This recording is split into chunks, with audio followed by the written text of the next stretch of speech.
Fallout Equestria, Project Horizons, Chapter 51. A Good Day.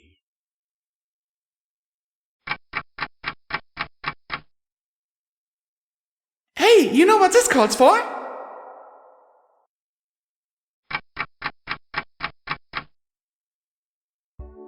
Maybe it was the lingering raw sensation of tearing a healing talisman out of my own body, or perhaps it was simply the aftermath of using a memory spell for the first time, and once thrown together on the spot at that. But the scene before me really wasn't adding up.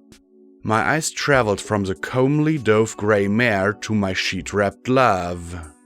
The former sat on the couch with her eyes oddly closed in an expression of amusement, while the latter perched atop her stool with her legs and wings clutching her body so tightly that I wondered if she would simply implode.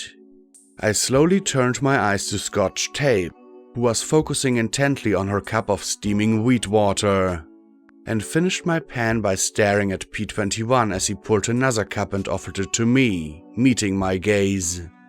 The concern in his eyes was unmistakable. My eyes returned to the Major Pegasus, and I blinked twice, ignoring the cup. My brain hurt way too much for tea. Sorry, I have brain damage. Say again? My name is Dawn, she said amiably as she put her own cup down on the table. The mare didn't wear any barding or carry any equipment. She appeared about the same age as Mom and Rivets had been. Mature, but not quite showing the same wrinkles as the ministry mare's had. She must have barely been past foalhood when she'd been adventuring with Big Daddy and the others. Her eyes seemed to be closed in merriment. Even when she was looking at us, she didn't open them past the barest squints. But I didn't get the impression that she was blind. Call me an idiot, but I doubted she would try anything just now. While her pale grey hide bore the scars of a few slashes and bullet wounds, they were old injuries. I heard that my daughter Morning Glory is a close friend of yours. I was hoping to see her again. I also wanted to meet her dear friends, she said as she smiled over her cup pleasantly. Do you go by Security, or should I call you Blackjack? Blackjack, that's fine, I said as I took a seat and shook my head. For some reason, my thoughts were all muddled. And, Glory, I murmured, looking at my friends. I glanced at her and saw the tiniest little shake of her head. Anyone seen Glory? Is she in town? I couldn't figure out for the life of me why Glory wouldn't answer, given her mother was branded with Rainbow Dash's cutie mark on her flank. Maybe this was another weird Enclave pony thing? Still, if she wanted anonymity, I'd try and play along. If Glory was going to undermine her relationships, who was I to stop her? Yeah, in town. That's exactly where she is. Uh-huh. I muttered sickly. Really? How odd I didn't see her there when I stopped through. The grey mare said with a note of amusement before taking a sip. This is quite excellent, she told P21. The blue stallion looked about, flushing awkwardly. Riverside. Town. Yeah, that town. I muttered. Right, P21 said with a confused look. That's it, Scotch agreed. She's... The filly scowled and thought. Getting spare parts, said P21 as the filly blurted simultaneously. Buying healing potions. The pair looked at each other in shock, and P21 stammered, buying healing potions. Just as Scotch Tape spouted, No, she's getting spare parts. Both gulped, and Scotch Tape opened her muzzle in time for P21 to silence her with his hoof pressing to the filly's muzzle. She's getting spare parts and healing potions, he said finally. Scotch Tape looked up at him, then nodded quickly with a grin. I glanced at Glory, but only her eyes were visible, locked on the floor beneath her. For some reason, I could taste blood, and my head was really hurting. Wasn't the healing talisman supposed to take care of that? My, I'm so glad she's such a hard worker, Dawn said in that odd, cheerful way. I'd hoped to learn more about her in town before I came here, but they were all so busy with the mess. And I understand there was an accident too? Her smile disappeared, replaced with a sorrowful expression. The wasteland shouldn't claim lives before their time. Coming from any pony else, that line would have been pompous, even sanctimonious, but the Pegasus practically glowed with sincerity. Maybe it was the experimental spell that had given me a throbbing headache, or the fact I could feel the knife blade between my ribs, or that for some reason I was tasting blood, but I looked dully at the grey Pegasus. Right. It's nice meeting you. If you'll excuse me, I feel like I need to throw up glass. Sorry, Dashi? I staggered for the stairs, and Glory looked at me in shock, then walked over as if sure that Dawn was going to pierce through her rags and spring upon her. I tried to put a hoof on the bottom step, but somehow it moved out from under me, sending me staggering so I nearly landed on my face. Blackjack, are you alright? Glory asked in worry, then ducked herself underneath my body and hoisted me onto her back. I didn't argue. My throbbing headache was getting worse by the second. I saw little drops of blood falling on her disguise as she carried my heavy body, muttering, Dumb question, of course you're not. I just groaned, and the last thing I heard downstairs was Glory's mom saying politely, What a curious young mare. I think she may look just like Rainbow Dash. Glory laid me down on the bed, closing the door as we passed, and I felt more blood coming out of my nose. I tried to send Lacuna a warning about Dawn and our story about Glory being in Riverside. But for all I know, I told her to kumquat the pickle barrel. My EFS display was weird, with a dotted line around the head of the diagram mare and her eyes were 2 X's. Apparently, experimenting with memory magic had some nasty side effects I hadn't anticipated. There were all kinds of other displays and warnings, but I just translated all as, "You broke yourself again, idiot." I wanted to throw up, but my brain didn't seem to realize my stomach couldn't, so all I was left with was a crippling nausea. Glory rolled me onto my side and dug around in her saddlebags for a strange little light on a stick. She shone it in my nose and mouth and ears as she examined me. Tell me there's a secret cheat code that kills my sense of pain? I asked pathetically. I wish. Professor Zodiac didn't give me an operator's manual. She said sympathetically, but continued with a concerned little frown. I thought you weren't going to hurt yourself anymore. I promise, when my head is better, you can spank my fanny till it sinks in. My head, not my fanny. I groaned, closing my eyes tight. Memory magic is harder than I thought. I sort of hoped that all I had to do was touch her forehead with my horn and whoosh, magic happens. My exclamation sent a shiver through me. Quiet now. Thank you. Don't you have a book on magic from Ten Pony? Glory asked in confusion. Yeah, a book on beginner's magic. For beginners. I groaned. Glory didn't give up, though. Did you even look? Oh no, she was using the "Blackjack is not a smart pony" voice. No? I muttered as I covered my head. She sighed and lay down next to me. When you're better, your fanny is so getting it. She muttered as she held me gently and stroked my neck. The nosebleed had stopped, and the pain was receding a little. At least I could pretend it was with her snuggled against me. Did it work at least? I got a memory. One of Shuja's. And I retold it. Really, the whole pain thing aside, it seemed pretty senseless. A bunch of defecting enemies gunned down by an overzealous transfer.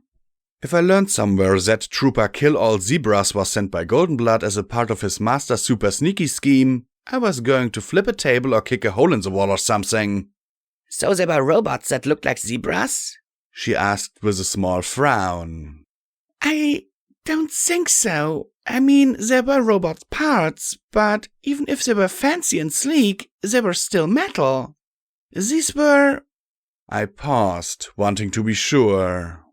These were cyber zebras. They had artificial organs and everything, like me. Project Steel Pony. Had the zebras stolen it? Had Goldenblood actually given it to them? Or had the zebras developed their own line of augmentation research? For all I knew, Steel Pony had been stolen from the enemy in the first place. But there'd been too much meat involved for them to simply be robots. Augmented zebras, though, a very unpleasant thought. I'd seen what Lanza could do with a rifle. I didn't even want to contemplate what he could accomplish with thumbs. It was too much for a not smart pony like me. So I turned, slowly, carefully, and faced her. So, care to tell me why you're not telling her who you are? I'd have thought you'd have been hugging and catching up on old times. She closed her eyes with a sigh. I know, and I should. I want to. But when I opened the door, I didn't think of how much I missed her or that I could finally get answers to questions I've had for years. I wanted to know why she was here. It felt contrived. My mother coming out of the wasteland after all this time looking for me? Contrived? Please, I've seen Goldenblood. He's got contrived covering every inch of him. I don't think he could fart unless it was part of a greater plot. Your mom is just... And I paused, frowning. What was it about her? There was something. I stroked her cheek gently. Ever think that maybe this is just a coincidence? A good coincidence? Despite the long odds, it had to happen occasionally. I did think that, Glory said shamefully. And when I did, I wasn't happy. I felt angry. She closed her eyes and scooted a little more against me. She was just down there smiling, like these years never happened. Like she was on her way home and decided to stop in and check in on me at school. No big deal. See you when you get home. Love you. I thought about that. Well, maybe if she knew you were you and what you've done since you've come down here. Maybe. Glory murmured as she glanced at the door and then back at me. But really, the more I think about it, the harder it is for me to believe she's here looking for me at all. I didn't know what to say to that. I tried to imagine what it'd have been like for me if Mom left the stable one day, only to return several years later acting as if nothing had changed. I supposed I'd be pretty freaked out too, particularly if I were a magical copy of Twilight Sparkle. I sighed, nuzzling her ears till she eventually smiled. Well, deal with it tomorrow. We'll find out why she's here and find out some way to explain all this to her, I said, brushing her rainbow mane with my hoof. There was a soft knock on the door, and I looked over and tried to use my magic to open it. The jolt to my brain renewed my throbbing headache. Yes? I asked. P21 poked his head in, his voice low. If you're done for the night, should I put our guest in Glory's room till she gets back? I looked at Glory, who sighed, then nodded. Yeah, go ahead. I groaned, flopping my head onto the pillow. Right, he said, his blue eyes turning to Glory. For what it's worth, I don't trust her. Was it because she was a mare? Glory just looked at her forehoofs, as if hoping the answer would appear upon them. He nodded to us and closed the door again. She slipped out of bed and locked us in before returning to my side. Well, I guess it's a good thing you blasted your brain with that magic. Can't do anything naughty with Mom listening next door, right? I just blinked at her in confusion. She groaned and buried her face in her hoofs. Never mind, just try and get some sleep. That was good advice. I just hoped that whatever was playing on the Psalm memory network would help with that.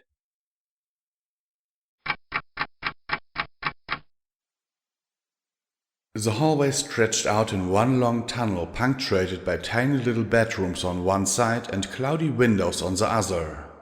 Foals, coals, and fillies all moved around with a hushed tone. Not that laughter was forbidden here, but it was an alien sound in the sullen, grey building.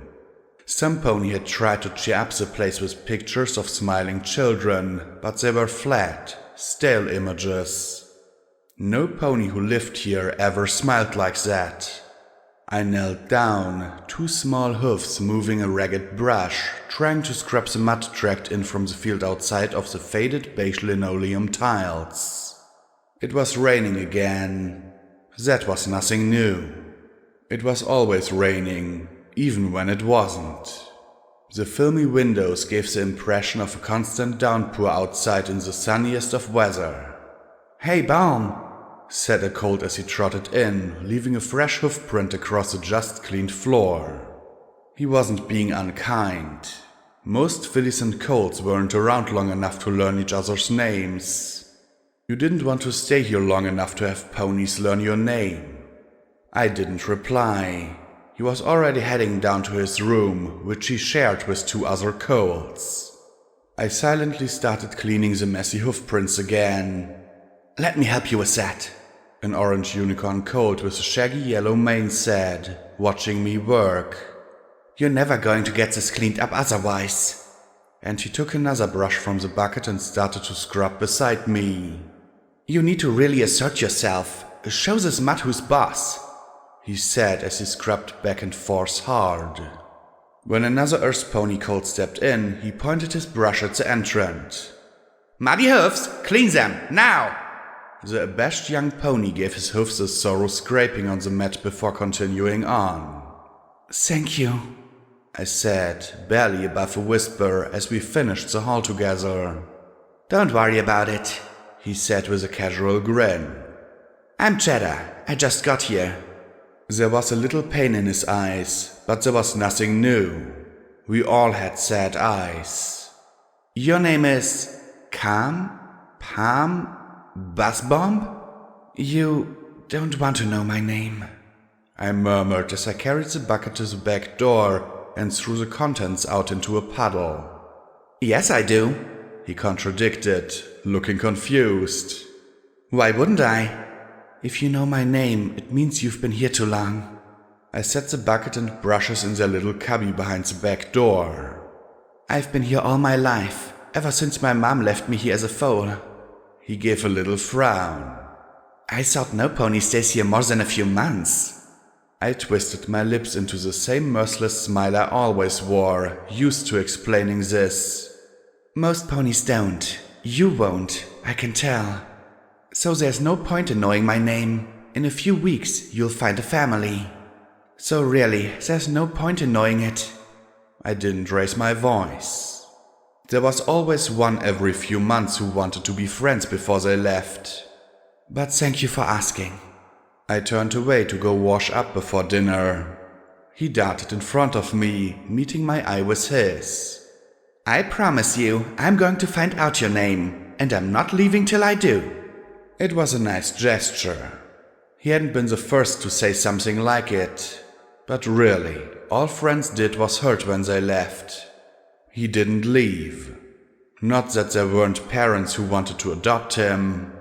While pleasant and witty most of the time, Cheddar became the moodiest orphan in the place when prospective parents interviewed him. And when they moved on to another child, the friend emerged again. He got his magic first, then his cutie mark and his talent. He could speak any language after hearing or reading it for a little while. His scroll and fountain pen cutie mark was quite the envy of most of the colts. Still, even with such an amazing talent, he still refused to let himself get adopted. We'd climb up on the roof on those rare days the skies were clear enough to see the stars. He'd make up wonderful stories about life on those distant points of light. Silly stories that made me laugh, and sad stories that made me feel better about my own situation. And even though I told him my name several times, he pretended like he still didn't know it. Because he wouldn't leave until he did. That was a promise. And so I had a friend. And that dingy building was a little less grey and hopeless. As colts and fillies came and went every few weeks, we became their temporary mom and dad. I kissed boo-boos to make them better, and he taught the fine art of spitballs. Sure, we had to go to the tired adults who actually cooked the food, and took care of the adoptions from time to time, but even they were happy for our help. And a dream began to settle in. A dream where we'd eventually become adults ourselves. And we'd leave together when we were sure the orphanage was in good hands. And he'd travel all around the world deciphering important things, and I'd see a world I could never imagine. A world where grey did not exist. It was a pleasant dream. Then, one day, Cheddar was called from the cafeteria. I didn't think anything of it at first. We weren't having adoption interviews that day. I heard the sounds of muted shouting and rose to my hoofs and trotted to the door. I gasped at the sight of two magnificent white Pegasus stallions in gleaming golden armor. And I heard my friend inside shouting, "No, I won't go! I won't!" "Cheddar," admonished the headmaster. "One does not speak to your princess like that." "Princess?" I stepped closer, then faltered. Even though the guards didn't move an eye, I could feel them watching me. I simply stayed in the hall. "It's quite all right," came the sweetest, most wonderful voice in all the world. It was a voice from the world of my dreams. "Cheddar, at my school you'll be able to use your talent not just for yourself, but for all of Equestria. You'll be able to learn greater kinds of magic and make a fresh start for yourself. You have so much possibility and potential, and the headmaster knows that you could have been easily adopted by now. It's my friend, Princess Psalm. She's here too," he said slowly. "Could she come to your school with me?" "Ah, yes, Psalm," said the headmaster delicately. "I'm afraid that she wouldn't be a promising candidate, Your Majesty. You might as well have an Earth Pony student as her." "Don't you talk about her that way!" Cheddar snapped. She's just fine with magic." "I understand the bonds of friendship, Cheddar," Celestia said in a firm yet compassionate voice. "If she doesn't have very much magical talent, I don't think she would be happy there. She'd be surrounded by students of greater skill and, despite my best efforts, many of them would look down upon her." Well, then that's it," Cheddar interrupted firmly. "Long as my friend is here, then I'm here too." "I'm terribly sorry about this, Your Majesty. Psalm is pleasant enough, but sad. No pony wants to adopt a filly who never smiles. They think there's something wrong with her," the headmaster mumbled. I retreated down the hall as I heard hoofs approach the door. "Now, I know the children will be overjoyed to meet you. They should all be in the cafeteria, Your Majesty." I didn't go into the cafeteria.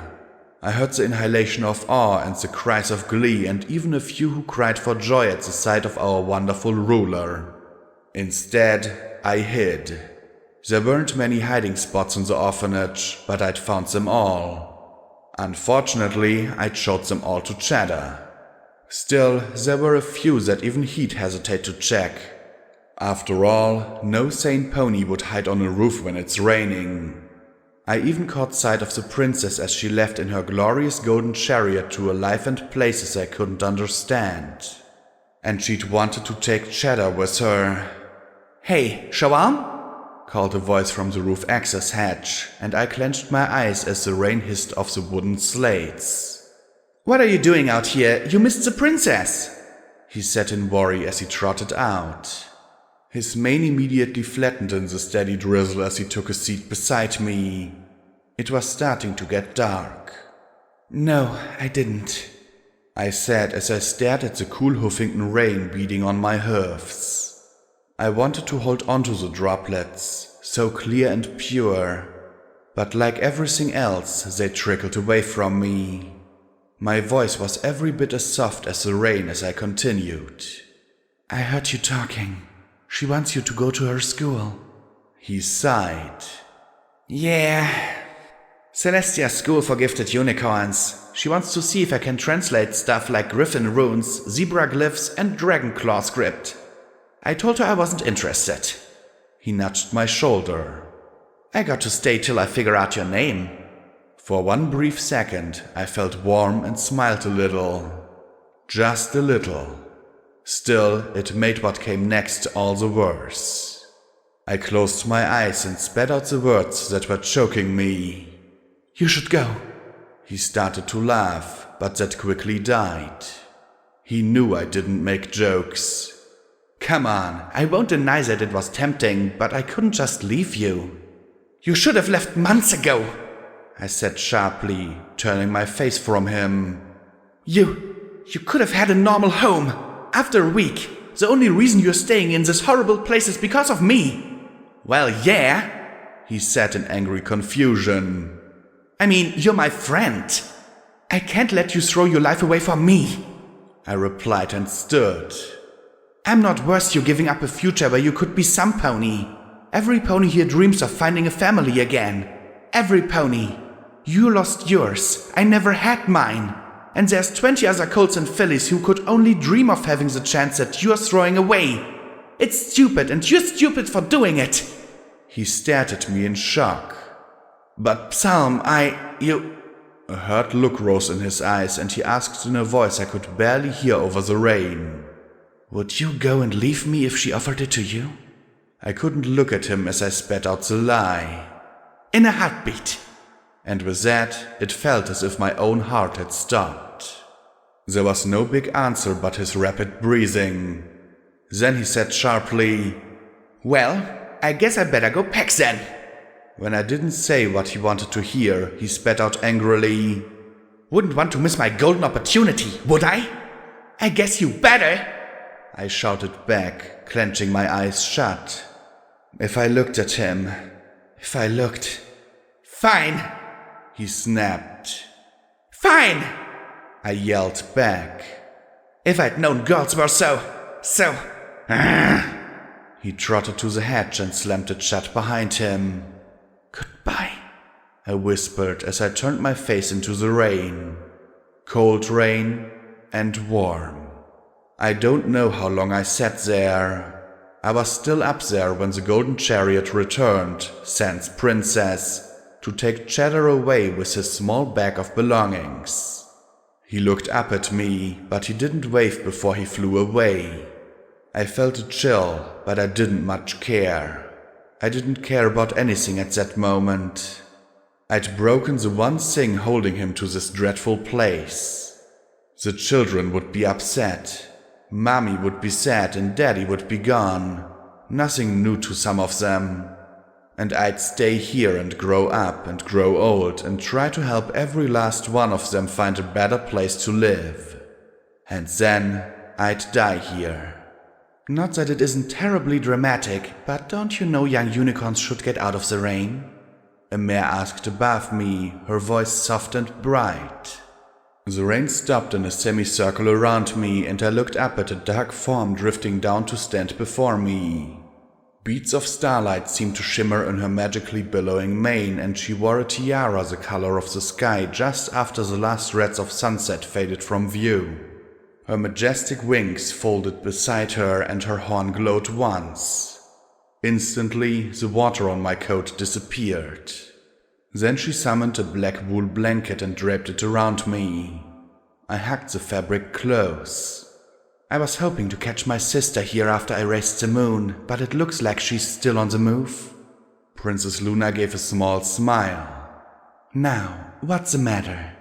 I knew I shouldn't, that it was terribly impolite for me to do so, but I took one last look into her concerned blue eyes and pressed my face to her side and bawled like I had never before.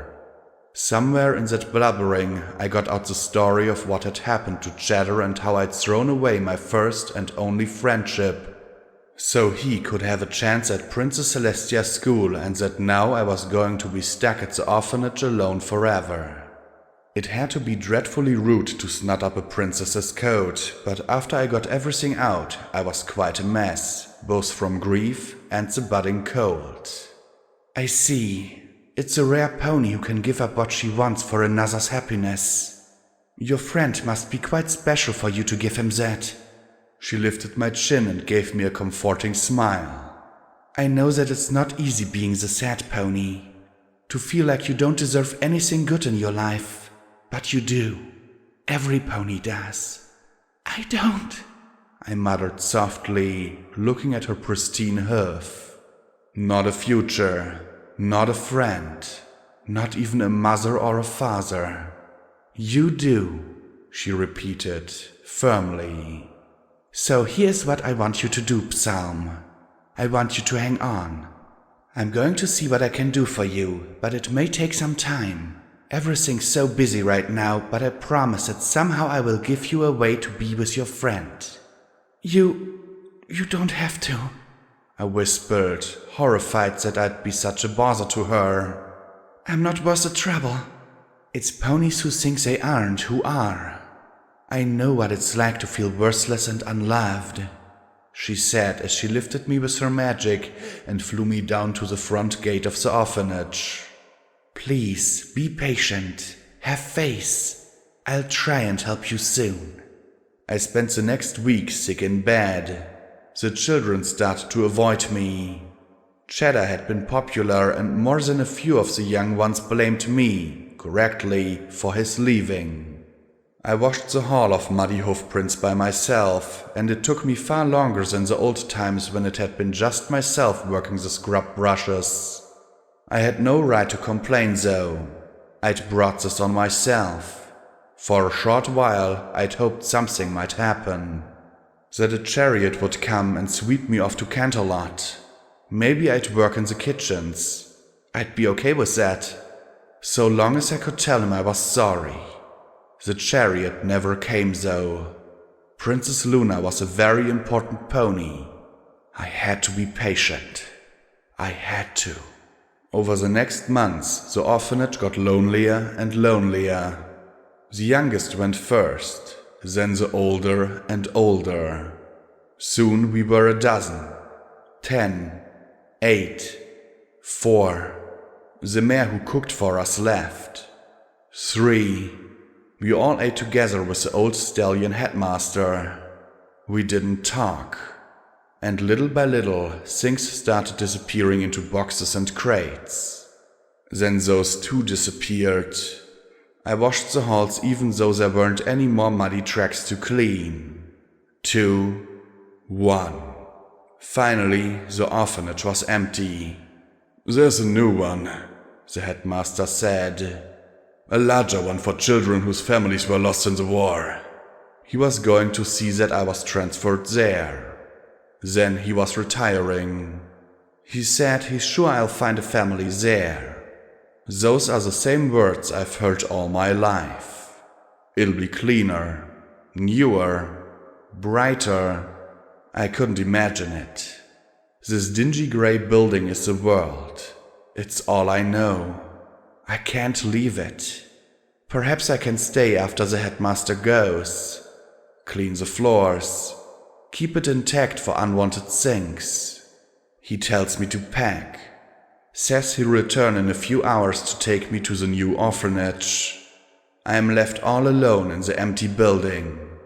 I walk the scrubbed, faded, beige linoleum walkway. I peeked into the empty little bedrooms, bunk beds stripped of their mattresses and sheets. There's a few old toys, broken things, sitting forlorn in the corners. I gathered them up in a blanket. I don't know what I'll do with them. No pony wants broken toys. Luna. She'd said she'd help. She'd said to be patient. I imagined I could hear her voice calling me, but I couldn't be patient anymore. I was out of time. I crouched there, eyes clenched shut. Please, I whispered. Please, Princess Luna, please. I trembled as I called up, as if trying to disappear so that when the headmaster returned, I'd be gone. Those 3 words kept me anchored there. The moment I couldn't say them anymore was the moment I was finished. They were the single light in the blackness that threatened to consume me. If it took me, I didn't know what I'd do. Psalm, came the soft voice above me. Slowly I looked up at the beautiful dusky dark shape of the Princess of the Night. My eyes met hers, and I saw the understanding of the pain within me. Her lips slowly turned in a soft smile. "We were calling you, dear." I thought I was imagining." My feeble words dribbled out before I lowered my gaze. "I told you I'd come back," Luna said softly as she knelt beside me and stretched her soft wing around me to pull me close to her warm body. The dam broke, and all at once I was sobbing once more. But I knew this time the princess wouldn't be troubled by a weeping filly. "Shh," she hushed me as she nuzzled me.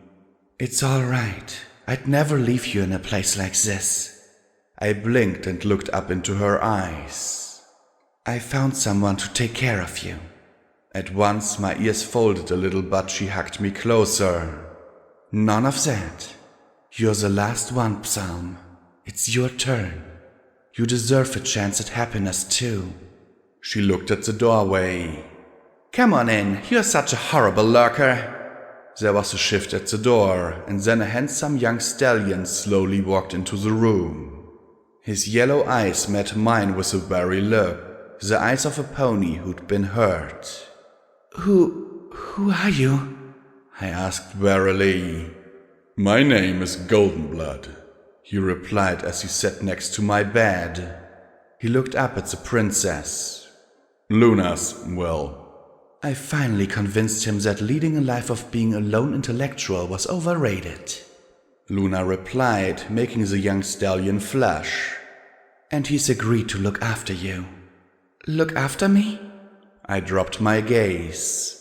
"But I can't." "I know, but you do, and you can," Luna said gently, smiling, but her deep eyes were filled to the brim with sympathy. "Listen, Psalm. I want to tell you something that I've never told any pony. A long time ago, I did something really bad, and my sister sent me to the moon. Time is funny there, but I was alone. And I was happy because I thought I deserved to be alone. I hated everything so much that the thought of being around any pony was too much to bear. And when I came back, the first thing I did was lash out at every pony around me, because I was still angry at them. But also, I was scared. It took me a year before I was brave enough to make a public appearance, and it took a brave mare to help me teach to be happy around others. I know there are times when being around others positively hurt, but that's better than being alone." "Yes, Princess Luna," I murmured as I bowed my head. I'll try." "Good." She slowly released me and gave us both a kind smile. "Now, I need to flash over to Philadelphia and make sure everything's alright for Celestia's big ribbon-cutting ceremony tomorrow. I can't believe they're actually opening a huge factory for making guns and ammunition. Can't imagine they'll really need that much." She looked over at Goldenblood. "You two take the chariot when you're ready." "Yes, Your Majesty," Goldenblood said with a nod of his head. The princess beamed in return, and then her horn flared. In a flash of shadow, she disappeared completely. "Don't want to go," I murmured softly. I prepared for the onslaught of questions about what was wrong with me, how I could want to stay in this horrible place. "I know it's stupid and this place is dirty and closing, but it's the only place I belong. The only place I deserve to be." He stood silently for a moment before reaching out with a hoof and patting my shoulder. "I understand. This is your home," he said, not calling me silly. "But it's your turn to be adopted, Psalm. You're the last one here. It's your turn to go." For a minute we stood there with me just staring at the beige tiles, and then he sighed. "Never mind. Take your time. The Pegasus can wait." It took some time to gather my belongings in the black wool blanket, though there weren't many. Time to collect the old toys no pony would ever play with again.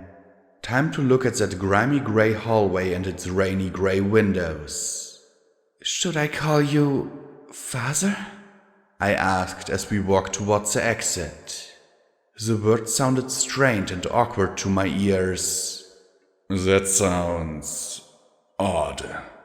I'm barely old enough to have children of my own, let alone one your age. I think a better word is guardian, but even that sounds off, he said with a small smile. Why don't you just call me teacher? It's fitting. I just got a job working at Celestia School for Gifted Unicorns teaching history. He looked a little confused as he added, Princess Luna herself recommended me, but I couldn't tell you why for the life of me. Oh, I said, contemplating a moment before asking, do you think I could come to the school with you from time to time?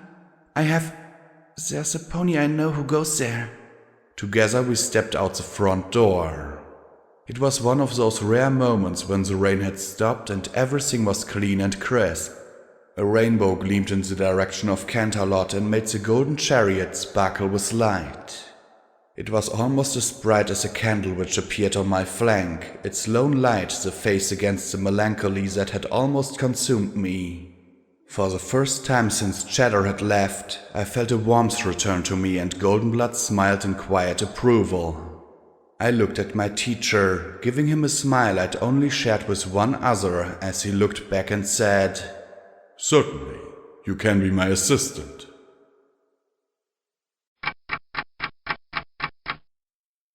I woke and stretched, then gave a little pout as my hooves failed to come in contact with a certain beautiful mare with an uncanny resemblance to Rainbow Dash. A quick glance confirmed my suspicion. No glory. I was also surprised to find that it was mid-morning already. I usually never slept in so late, though usually it was because I was always trying to keep moving. I sighed and rolled onto my back. How's the rampage, Lycunai? Did seeing that memory help? I asked telepathically. It wasn't so much hard as weird. I supposed I thought about Lycunai and hoped she picked it up. Of course, for all I knew, all of Unity could hear me, but if so, there wasn't anything I could do about it. I do not know for certain. I think so. There's a difference between knowing you occasionally turn into a zebra and knowing that even if she is a part of you, she's a good part. My friend replied. She says she's going to do a little patrol. Keep an eye out for the Harbingers today and think about things. I sighed and smiled, rubbing my aching horn. So it wasn't a waste. That's good to know. I frowned a little in thought. Aren't I breaking the rules though? I thought that unicorns were only supposed to have a little magic that corresponds to their talent. But I can do magic bullets and light, and now I'm poking into memory magic. Though, to be fair, that was like saying I was poking into brain surgery. That is a common myth, and one not entirely inaccurate. Before the war, a unicorn usually only possessed whatever magic they developed in their youth, and such magic was usually focused on their interests, and thus usually related to their talent. But a unicorn's magical potential is not limited by their special talents. Rarity exhibited designer skills but also knew a spell to find gems, as well as teleportation later in life. And if a unicorn's magic was limited, what point was there in writing down spells or having schools of magic? Think of your own stable. Most of the unicorns were trained in magic appropriate to their field, regardless of their cutie marks. Lycuna explained patiently. Most unicorns, once they have the spell they want, simply quit studying. Rarity learning teleportation magic? I had to admit, the idea of being able to teleport on my own nearly had me salivating. Popping out of trouble, appearing behind my enemies. I wondered if the brain damage had somehow made me smarter. I'd actually followed all that. So a unicorn can increase her magic? Yes, though substantial effort and such growth is not infinite. There are some unicorns who focus all their efforts on one spell to great effect. Others possess a panoply of abilities but never takes the time and effort to strengthen them. Only a Hoofful, Twilight Sparkle, Clover the Clever, Starswell the Bearded devoted their lives to both. Sadly, I don't see you being capable of matching their talent. Ouch, I muttered. Rub it in a little harder. I pouted, rubbing my poor, compact horn. I did the best I could with it. Lycunai chuckled. I don't mean because you lack intelligence. Snips and snails were hardly geniuses, but were able to learn a magic utterly alien to unicorn kind. No, I mean that such progress would take time and effort. You'd need to study. You'd have to be methodical about it. You have far too much shooting in your life to be a scholar, and I fear you don't have a studious temperament. She paused as if aware I was giving the ceiling a shooty look. On the other hand, you have a reckless willingness to experiment, despite the possibility to harm yourself. It may be that magic is a talent in your family. Sighing, I let go of the dumb resentment. Yeah, Mom aced every single security spell in the manual and then some, but she never had textbook teaching her. I muttered, feeling my aggravation swap to my old stable teacher. I knew where this was going, naturally. It was looking all the way back at Tanpony and the predicament that I was Twilight Sparkle's descendant. If that were true, then it would make sense. But it couldn't be. I'd failed to open the door. So clearly, some other mare had to be my ancestor. Maybe Pinkie Pie. Who knew who the pink one had gotten freaky with? Or Rarity.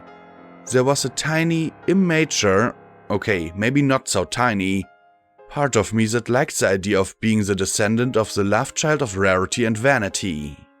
You might find that, once ponies stop shooting at you, you might have a horn for magic. Perhaps. But it's up to you. Magic takes time and effort, and certainly having resources on how other unicorns do their magic would be helpful too. But to be a serious student takes more than just intelligence. It takes stability, something you're lacking in spades. I crossed my hoofs across my chest and pouted, because it was true. Mentally, circumstantially, I couldn't settle down and dedicate a month or two to study to try and see what other spells I could learn. I'd save that for another day when Horizons was solved, EC 1101 was at the bottom of the ocean, and the Harbingers were long gone. How about Glory and Dawn? Have you seen them? Dawn set out early in the morning, leaving a note that she'd return. Glory is downstairs. She purchased some ingredients from Charity. Now I fear that she's experimenting in the kitchen. She really should leave the cooking to P21. He has quite a hoof for it. As if reading my mind, and for all I know she'd done exactly that, she added, P21 and Scotch tape went back to town. Hopefully the Crusaders will listen to her now. Yeah, hopefully. I lay back and paused, then thought, How are you doing, Lycunai? I am the same as I ever was and ever will be. You know that, Blackjack. Lycunai replied in soft resignation. I cannot change. I don't believe that, Lycunai. I think you can change, I said as I smiled. The more the goddess cramps into you, the more everything inside you gets shuffled about. That's change, isn't it? The startled silence I received more than made up for my earlier indignation.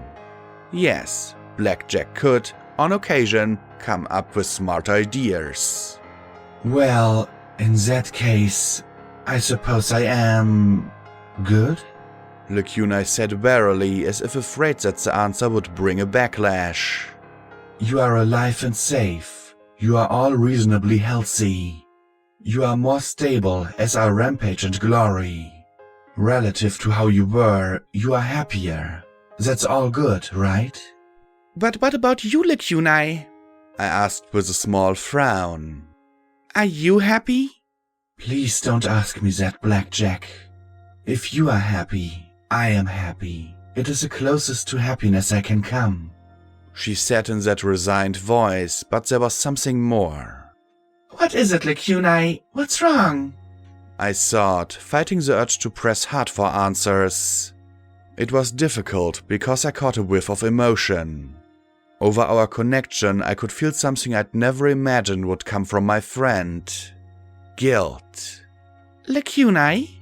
I asked as I felt her trying to hide it, burying it out of sight. Please, Blackjack. It's nothing. It may not even matter anymore. You're doing so much better now. Please don't ask. She begged, and I backed off. I heard a mental sigh of relief. Thank you, Blackjack. She said, and then one last thing leaked through. And I'm sorry. Guilt? What was she guilty about? Lacuna had always been supportive and helpful. She'd been a good friend, and I was thankful that the goddess had never made her do anything that required me to treat her as anything other than a friend. Ah, the goddess. That must be it. She felt guilty because of the control the goddess had over me. I relaxed immediately. That was simply silly. She didn't have any control over what the goddess could and couldn't do. She wasn't responsible for me being brainwired to Unity in the first place either. Then I heard the mental snicker in my mind and froze, trying to do everything I could to keep her out. It was futile, of course. She had my deepest secrets already, sure, but it was the principle of the thing. I needn't have bothered though, as she didn't seem to be trying to do anything at the moment. Oh, you poor deluded little fool. The goddess purred in my mind, and I imagined a blue mare holding me from behind and whispering in my ear. You still haven't figured it out yet? No surprise. You see, your dearest Lacunai has betrayed you. Shut up! I growled, wishing I could mentally punch the silver-maned mare lying in my ear. Lacunai would never do that. And if she did, it'd be because you made her do it. Oh no. The goddess laughed in delight. Not this time. This was all her. At the time I was rather put out that she'd done it, but now? Now I couldn't be happier with the results. Shut up! You're lying! That's all there is to it! I said as stubbornly as I could. But that old refrain was growing a bit threadbare. The goddess persisted, her words oozing into my awareness. I couldn't plug up my ears to stop her, and mentally chanting, La la la la la la la, was far less effective against her than it had been against me. She did something to you. Something that's hurt you more than you could ever realize. Something that's almost killed you more than once. All for her own selfish gain. The goddess purred softly in my ear. If you really want to know, go into her mind. Find what she's hiding. Or don't. Either way, it should be fun. There was no way to silence her, so I settled on ignoring her. My life in 99 had made me an expert at not thinking about things, though that skill had atrophied a bit. And now my own mind was supplying the venom. Had Lacunai done something to my mind now that we were connected, or perhaps something earlier in our relationship? Was there some poisonous strain of truth in the goddess's taunts? Was Lacunai's friendship false? If it hurt me, I'd endure. But what if it was done to my friends as well? I could ask. I could. But if she denied or refused, what then? Would I force the answer from her? Could I? Could I force the answer from her by violence or guilt or crude memory magic if she refused? I sighed, closed my eyes, and peeked deep down in the bottommost pits of my soul, beneath all decency, all loyalty, all compassion and love. I could. So I would not ask. I'd have to do something else, and then I would close my eyes and hope that, if one of my loyalest and most true friends had done me wrong, she would somehow tell me.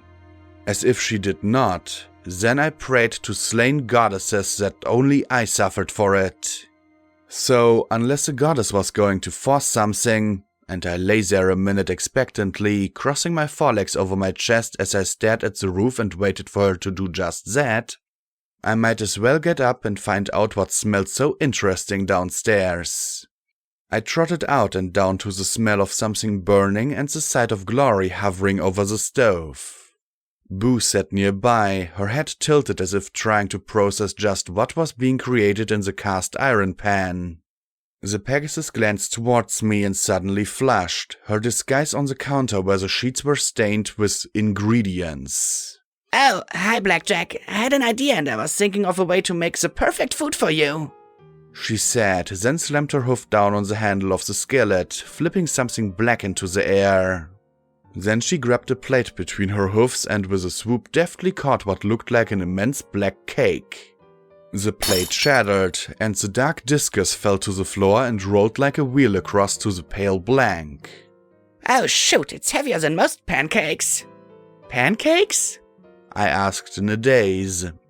Boo took one sniff of the steaming, or smoking, disc, then snorted and recoiled, covering her nose. Well, that was how I started, Glory said as I levitated the black disc up. But then I figured that instead of just flour, which would assist your digestion, why not add some grass for fiber? But then I thought that, really, a pancake like that would only be good for your biological aspect. So I added a layer of nails, and then some more grass and batter. I turned the black disc back and forth before me. Once I'd added them, I figured some crushed gems would also be ideal. And then I was worried that the flavor might not be right, so I crushed some sugar apple bombs for flavor. Then, just to make sure you got everything you needed, I added a layer of grease to keep your augmentations working smoothly. I'm not sure that's how I'm supposed to be looped, I said, watching the inexplicable blush on Glory's cheeks as I sniffed at the black disc. Then I took a crispy, crunchy bite and chewed slowly and thoughtfully. Finally, I gulped it all down and looked at the worried Pegasus. I paused to consider how best to put this to her. Well, Glory, I don't know how to say this. You tried for perfection, I said gravely, then grinned. And you nailed it! I held the disc in my hoofs as Glory beamed and Boo sat back in confusion. This is the most perfect food ever, Cyber Pony Cakes! It's got everything I need for my body, and if I ever need to patch my armor, I can just nibble one till it fits. Glory blinked as I popped out my fingers and swung the nibbled disc.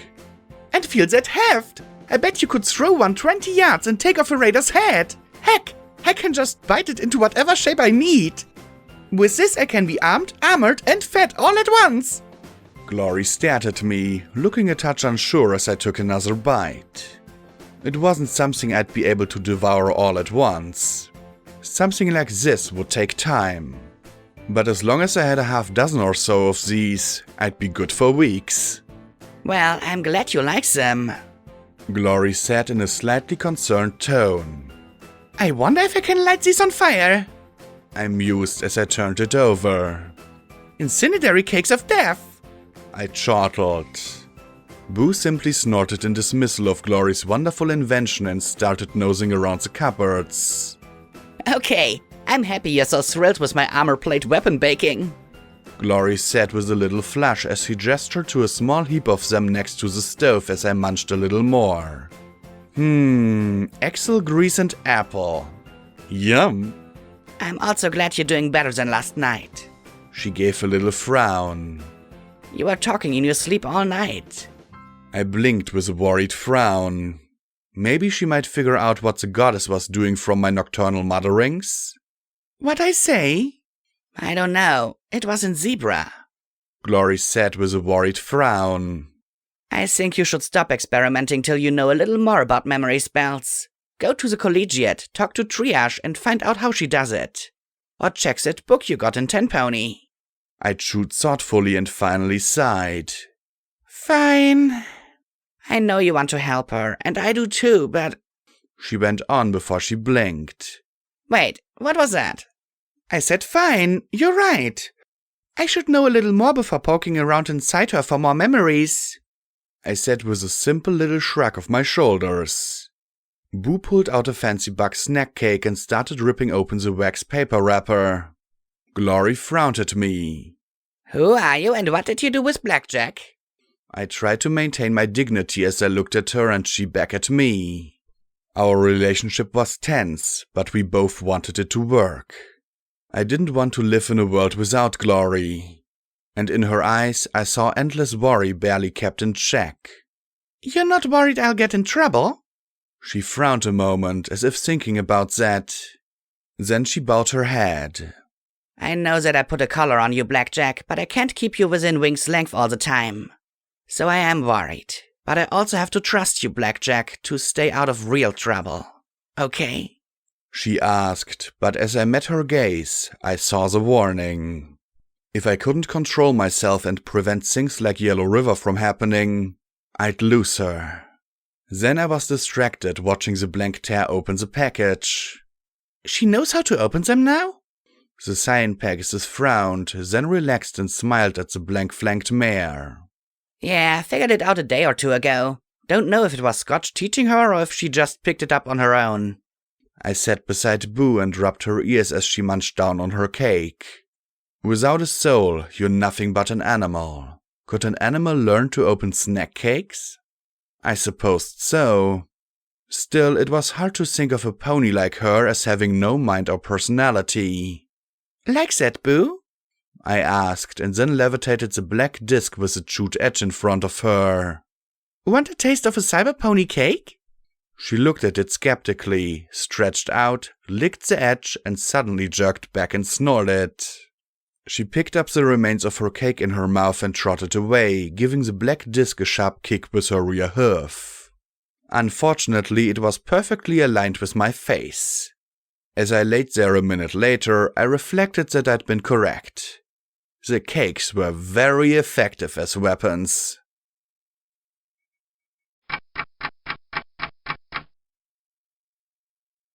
I laid on the bed, flipping through the book on beginner's magic.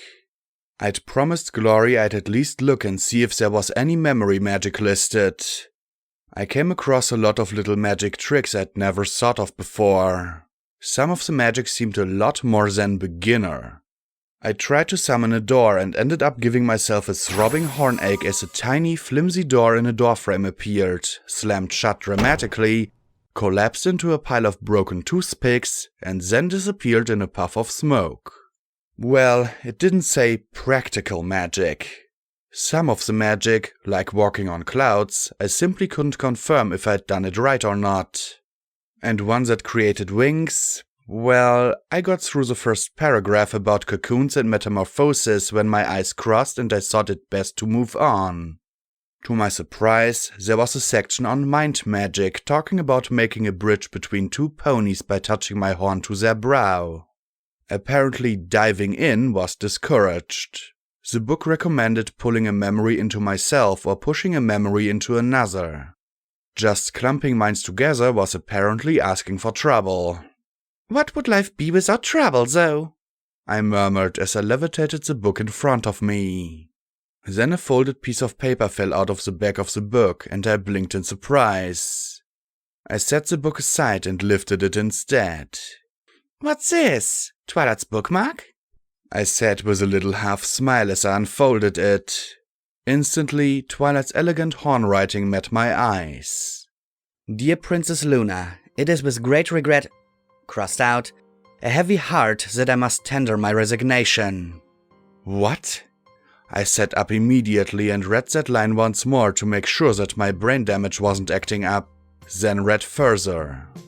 Dear Princess Luna, it is with a heavy heart that I must tender my resignation and step down as Ministry Mayor of the Ministry of Arcane Sciences. Your command, crossed out, decision to execute Goldenblood without trial is a crime, crossed out, insult, crossed out, sad injustice, unprecedented in pony history. I am pleased, crossed out, proud of the work that has been committed, crossed out, accomplished by my ministry and every pony working under me, and am confident that they will be able to serve Equestria admirably. But I cannot remain apart, crossed out, in good conscience be a part of this government any longer. I will inform my friends of this decision and hope that your reign is a, crossed out, a good ethical better, crossed out, prosperous. There were other paragraphs saying similar things beneath it, with lines edited or crossed out entirely. Other rough drafts were to Fluttershy and Applejack, telling both that she could not be part of the ministry any longer, and suggesting neither of them should be either. There was a scratch-out section, practically begging Fluttershy to talk to Pinkie Pie about stepping down from the Ministry of Morale, and asking Applejack to try and get Rarity away from Image. I wondered if the zebras hadn't attacked us, Equestria would have simply collapsed in its entirety. Without the ministry mares, would the ministry stand? I understood that some of them had been figureheads to varying degrees, but even so, they'd been important symbols of the government. I thought about the legal briefs in the Fluttershy Medical Center. Prosecuting the ministry mares for crimes against Equestria? Prosecuting the princesses for the same? EC-1101, a mega-spell that effectively handed over control of the country to a new ruler. Project Party Pooper, a conspiracy to eliminate everyone who would possess EC-1101. What would happen if there was no one that EC-1101 could connect with? If Sanguine had been right, something bad. Goldenblood had known. Hell, he was the grand architect of this whole scheme. This plot had been wrapped itself tightly around Equestria and the world. And he'd done something, created something called Horizons to deal with it. But something had gone wrong. Something that even Goldenblood had missed till it was too late to stop it. He had Trottenheimer make a weapon of unimaginable power, but had been arrested before he could use it. Executed. Failed. What had he known? I flipped open my pip-buck and brought up the Megaspell program once again, just staring at the screen. The key to Equestria, Applebot had told me in another life. Something ponies would kill for. Something that made miracles work. And even after all that I'd been through, I still didn't feel like I knew any more than when I'd started. A small part of me wished that I had pushed the button on the terminal and activated Project Horizons, just so that I'd known what it did. I frowned at the folded piece of paper. This was pretty incriminating, not the sort of thing you just left around. It'd been stashed in the back cover of the book. I frowned as I thought back to that study and the scrolls within it. Personal. Private. Twilight's own study. I closed my eyes closed. Damn it, I hadn't been able to open the stupid door. And now, more than ever, I had the overwhelming sense that I should have been able to open it. Something was off, and for the first time, I couldn't stop myself from seriously wondering if there was some terrible truth behind the goddess's snide accusations. Maybe there was something my friends were keeping from me after all.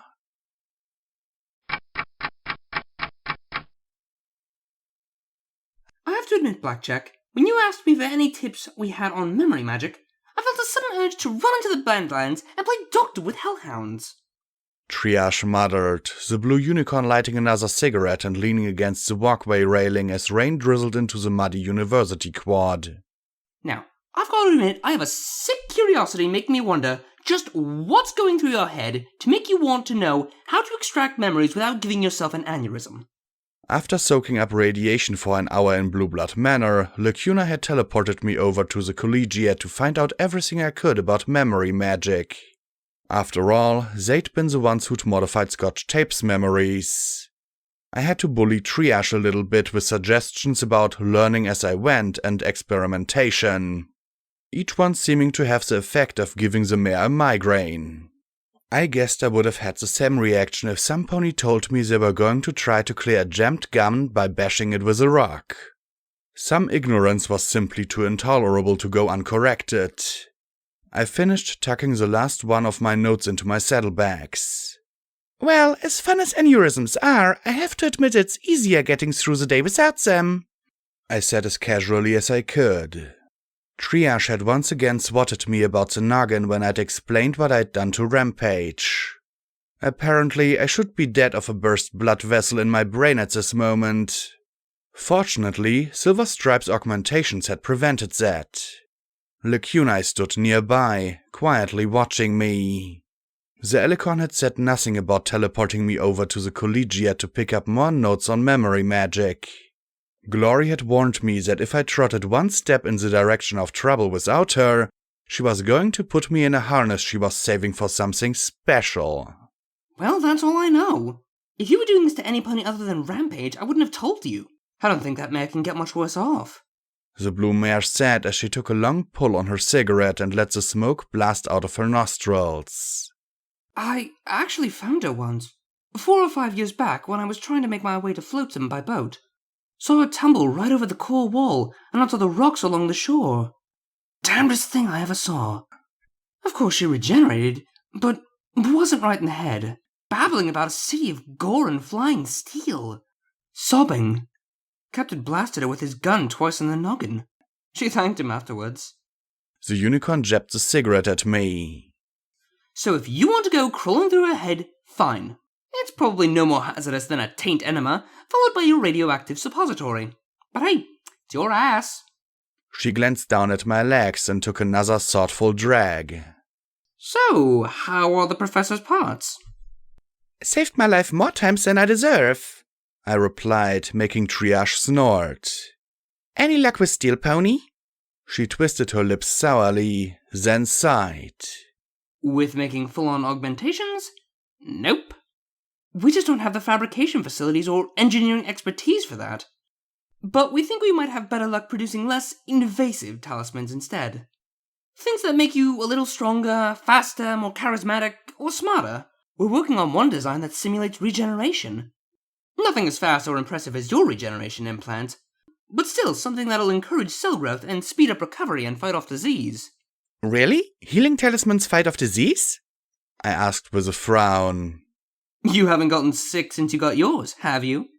She asked with a smirk, and I had to admit that I hadn't. Anyway, hopefully we can do some good business with Red Eye's forces. Wait, Red Eye? As in the slaving Red Eye? As in the evil organizing threatening all of the wasteland Red Eye? That Red Eye? I blinked in shock.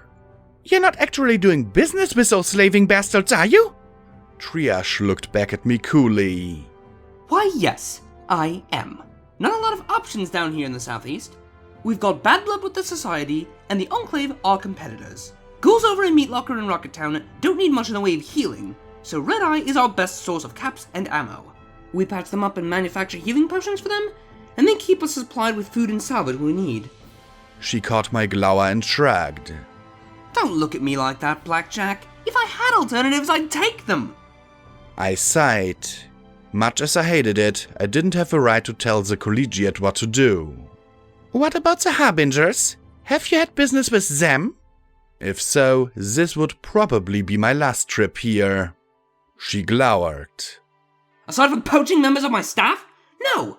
They've got their own sources of everything. Guns, food, potions. They've been getting more and more belligerent.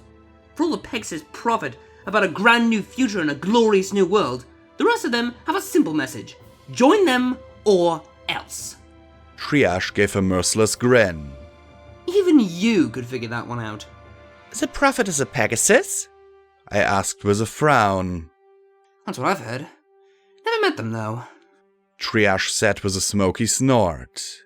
Just their flunkies. They're well-armed flunkies. Triage took one last pull, spat the butt out on the floor, and stomped on it far harder than extinguishing warranted, twisting her hoof to make a point. They're not quite at the point of outright hostilities yet. The Zodiacs are patrolling every day and keeping an eye out. It's a matter of time before the Harbingers try something bigger than we can handle. And when that happens, I'm hoping Red Eye decides to use some of his firepower to help us out. I finally deflated. Okay, I give up.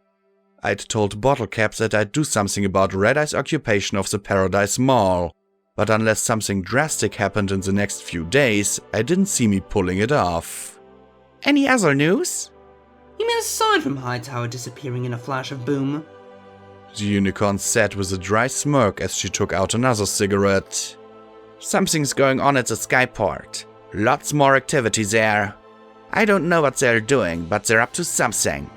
Right, I said slowly, looking in the direction of the skyport.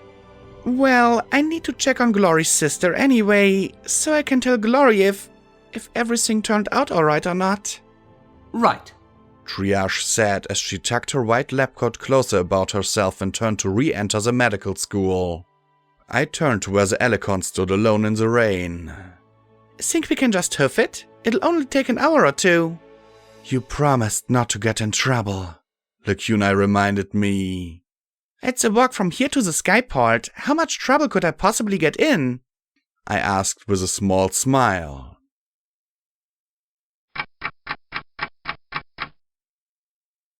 We trotted along Celestia Boulevard towards the east as the rain hissed around us. Now, those giant frogs, those didn't count as trouble, okay? I said sternly as we walked down the waterlogged road. I took another bite of the cyber pony cake I was levitating beside me.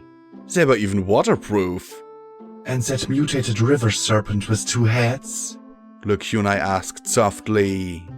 We got away, didn't we? I objected. Sure, you had to teleport out of its mouth, but... And that squad of seekers? The Elecon asked just as quietly. What? Only took us 5 minutes tops to shake them. I don't see the trouble. There was no trouble, understand?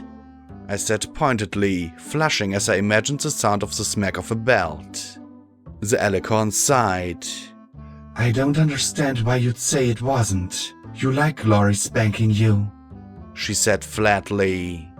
My cheeks burned, and I said primly, I won't dignify that with a response. Suffice to say, while I lack the attention and time I spent with Glory in any form, I don't want her to worry about me.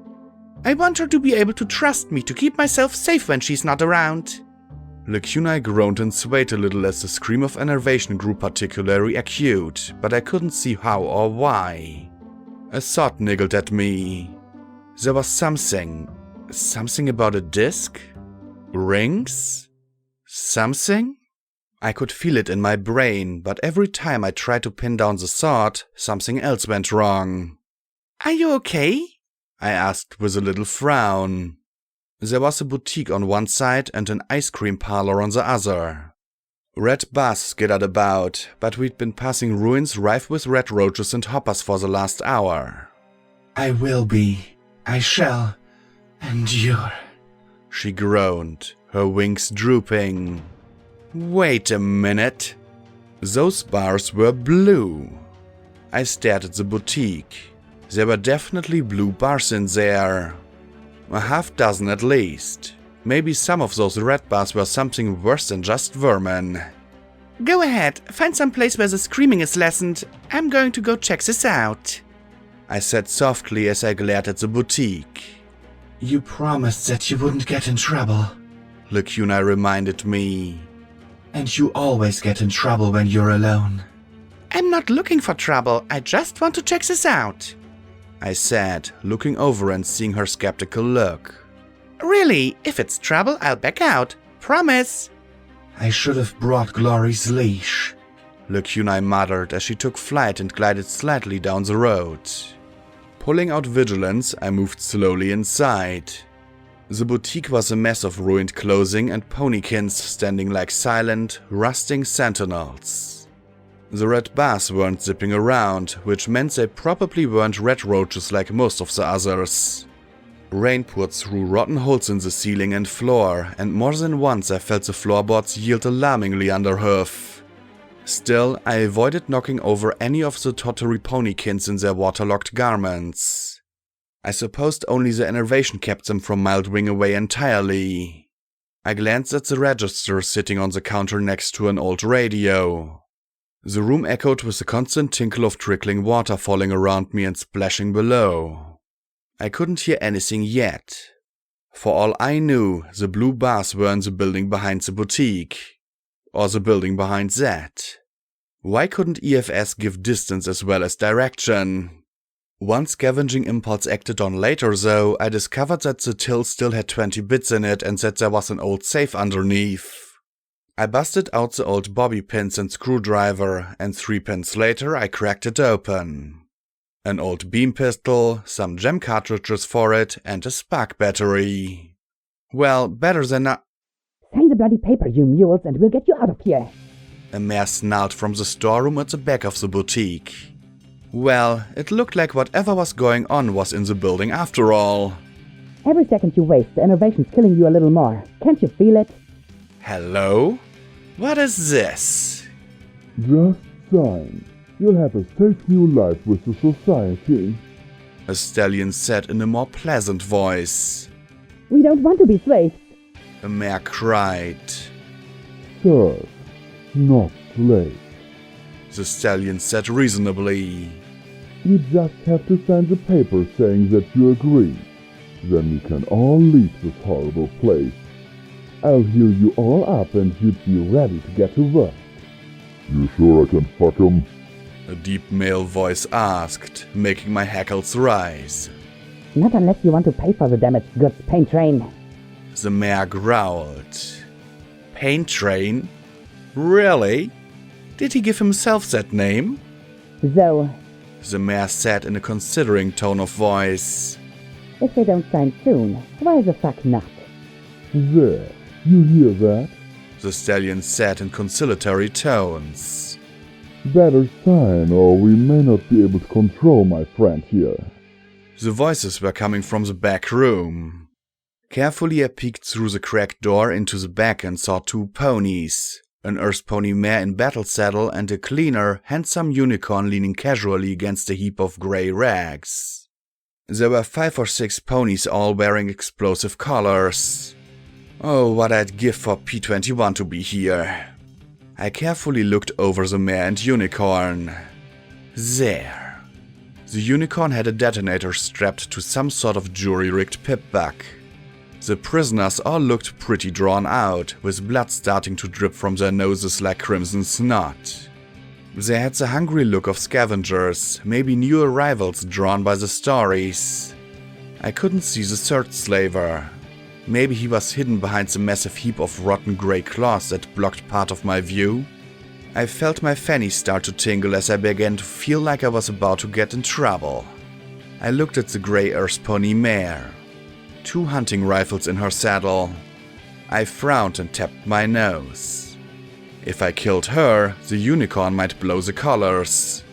I looked at Vigilance, pressed my lips together and thought it through. There was no way I was going to simply let them go.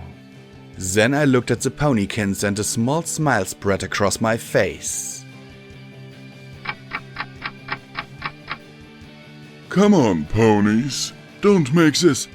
The unicorn went silent as a low laugh rose over the trickling and splashing water. His ears twitched and the mare turned slowly as well. Again, the creepy laugh echoed through the hollow boutique. What the fuck? He scowled as he walked to the cracked open doors, the mare at his side. What in, Pain Train? Burners? The mare asked as they pushed the door open and walked out into the spongy floor. This far south? Forget it. The unicorn said darkly. Who's out there? Wicked! The unearthly voice hissed in the drippy confines of the boutique. I smell wicked ponies. What the hell? The mare asked in bafflement as the laugh grew higher and higher. What is that? Suddenly, light burst into view as the wreck-shrouded pony floated up above them. Baleful white light blazed from within it as its voice crackled and shrieked. I smell blood of wicked ponies. I hunger. The eldritch form howled as it slowly advanced through the air. Fuck! The stallion screamed as he pulled a revolver from his holster and began to unload rounds into it. The hunting rifles barked again and again, ripping through the flapping wet hide. Red beams burst from the spectre's mouth and struck around the pair as the rave cackled madly and the 2 ponies scattered. The stallion's hammer fell on an empty chamber as the apparition loomed over him. What? What do you want? He screamed as the blazing eyes glared down at him, both in the dim, dank room. I hunger. the blood of wicked slavers who prey on the innocent. I hunger for you. The spectre shrieked. Him! He's the one you want! The mare cried as she raced past for the exit, tripping over rusty mannequins and racing out half-draped in filthy claws. No, I'm not a slaver! He gasped as he dropped his gun and his horn magically pressed buttons on the pip-buck. There was a pop and a clatter and the sound of the prisoners within giving shouts of both fear and hope. There! See? Free! Never take another, or I shall slake my hunger upon you. My hunger for blood! Blood! Blood! The spectre demanded, its voice rising to an ear-splitting shriek. With a scream of terror, the brown unicorn raced after his companion. The spectre's ear-stabbing shriek went on a few seconds more, then abruptly ended, as did the glow of magic supporting it as it arose from behind the counter. The bullet-riddled ponykin dropped to the floor before me. I peeked in at the old radio, spark battery and beam pistol, then extracted the last and switched off the first. The feedback at the end had given me a headache. Now that the colors were off, I didn't have to worry about some slaver liquidating his stock as a final fuck you to me. A tiny Pinkie Pie and Rainbow Dash smacked hoofs in the back of my mind. I could still see Clover's neck exploding in a cloud of red vapors. I stepped into the back room walking upright, munching nonchalantly on a cake in my hand. See? No trouble. The six were pressed together against the wall. I looked around the room, but Pain Train was nowhere to be seen. I couldn't see a back door though. Where'd he gone? Was he hiding in that heap of filthy rags? Too many errant rat roaches in the area to use my EFS to find him. I turned my attention to the prisoners. 2 stallions and 4 mares, all looking like they'd had more than enough enervation for one day. Funny, the collars were off and their captors were gone, but they were still staring in terror at me. I gave a worried smile. Hey, don't worry, they're gone. The ghost was just me. I levitated out my sword to cut their bonds. Good to know. The deep voice rumbled right behind me. I turned and discovered that what I had assumed was a giant heap of rotting clothes was in fact a giant thing of muscle and shaggy grey fur. It had a head like a Brahmin, only not quite so deformed, and it stood on 2 heavy split hoofs rather than 4 mutated ones. Its upper body was so muscled that it looked as though a good push would send him tumbling over. It was standing upright like I was, and its forelegs, arms, ended in hands. I had a good opportunity to observe these in action as its backhanded swipe sent me flying, augmented legs and all, clear across the room. My magical focus was gone, and the sword and vigilance disappeared into the debris of the storeroom as I crashed into the wall and landed in a heap of broken ponykins. Pain Train, I assumed. Apt name.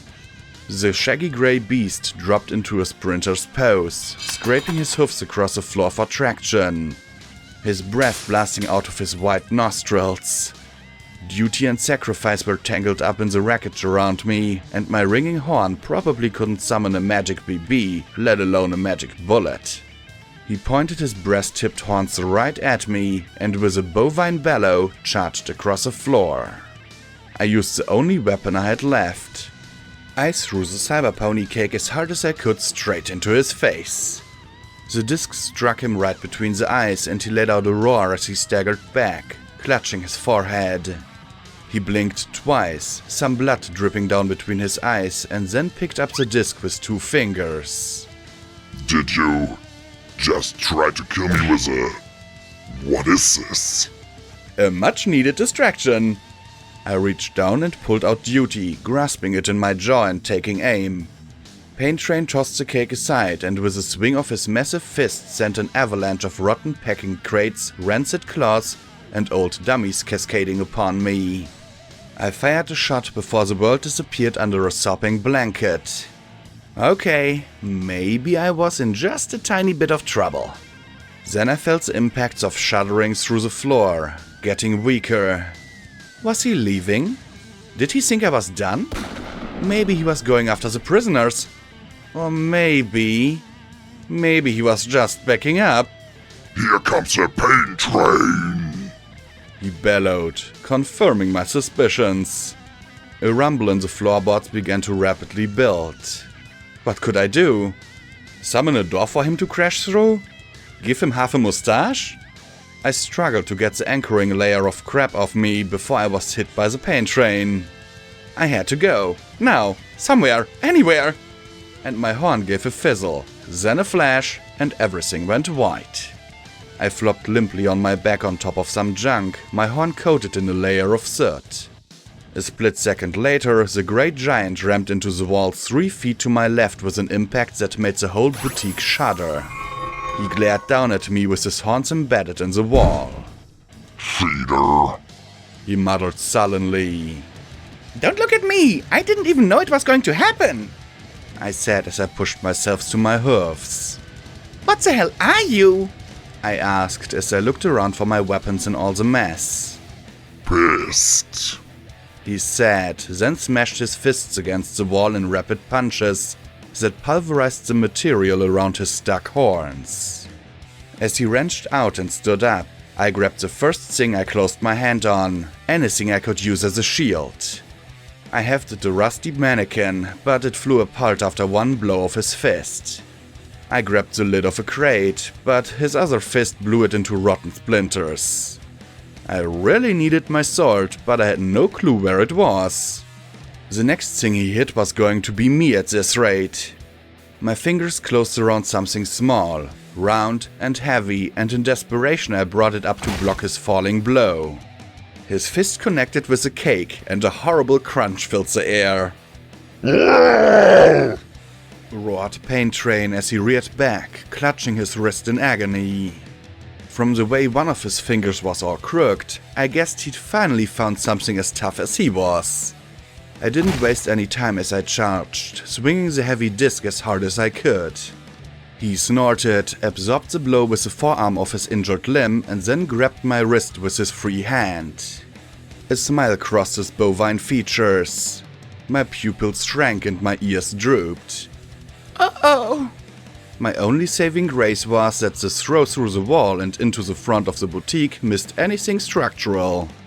I rolled several times, arcing as my EFS displayed all kinds of fascinating red marks telling me the injuries I was sustaining. I huffed as I pushed myself to my hoofs on the spongy floor. I glanced at the door behind me. I could run, save myself, live to fight another day. Leave the 6 prisoners with this thing to whatever horrible fate awaited them. Was I just putting my life at risk to save ponies who were already lost? Pain Train dropped into his crouch again, readying another load of hurt. I wiped my blood from my nose and pushed myself to my hoofs.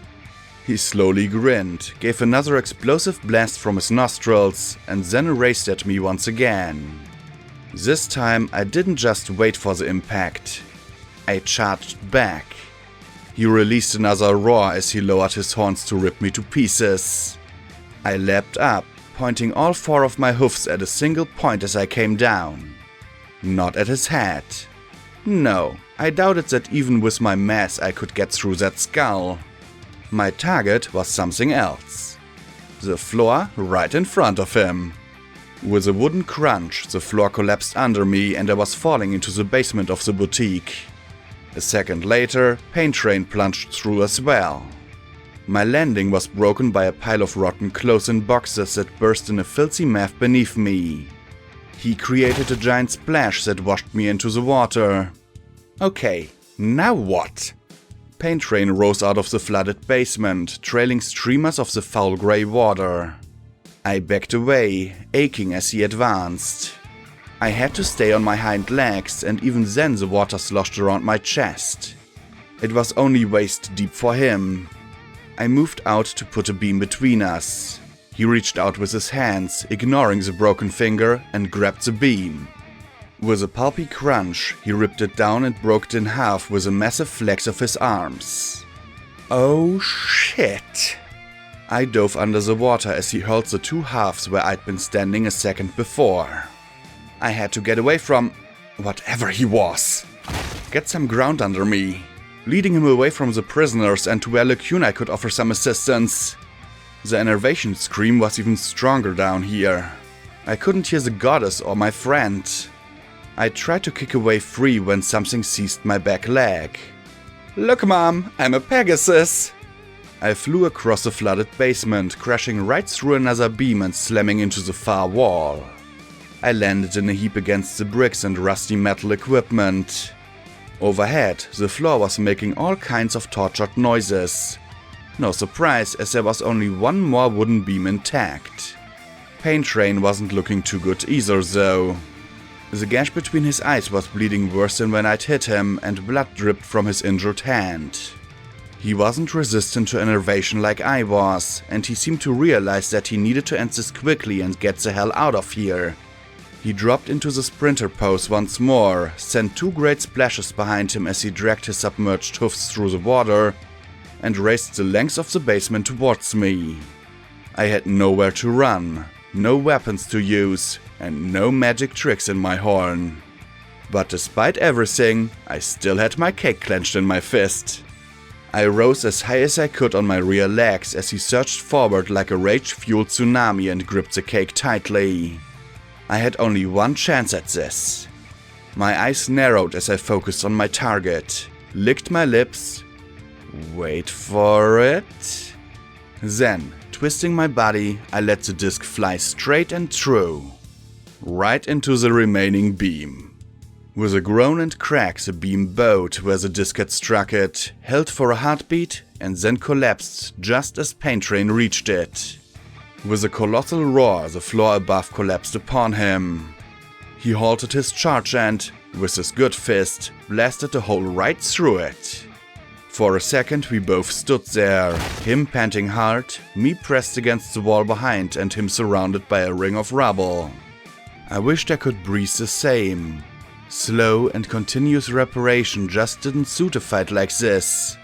Still, we gave each other matching manic grins. Then the second floor collapsed on him as well. Then the roof. For several seconds my ears rang as the debris tumbled into the basement.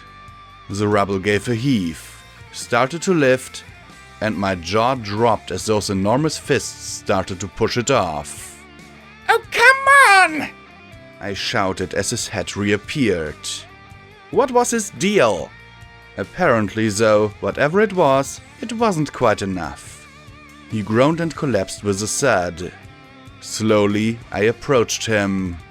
After having 3 floors fall on him, he was still breathing, but even this cow monster was knocked cold. And with the enervation down here, he was helpless. I reached into the water at the base of the collapsed beam and retrieved my cake. Still as nutritious and delicious as ever, and not even crumbled. I started to climb up an angled section of the collapsed floor to reach the storeroom when I looked back. Stupid ideas started to creep into my head. Leaving him here half buried? Leaving him to rot as enervation slowly drains the life out of him? It just didn't seem right. There was a tiny yellow Pegasus inside me giving me great big teal pleading eyes. I groaned, rubbing my temples. No, Fluttershy, there is be kind and then there's be stupid.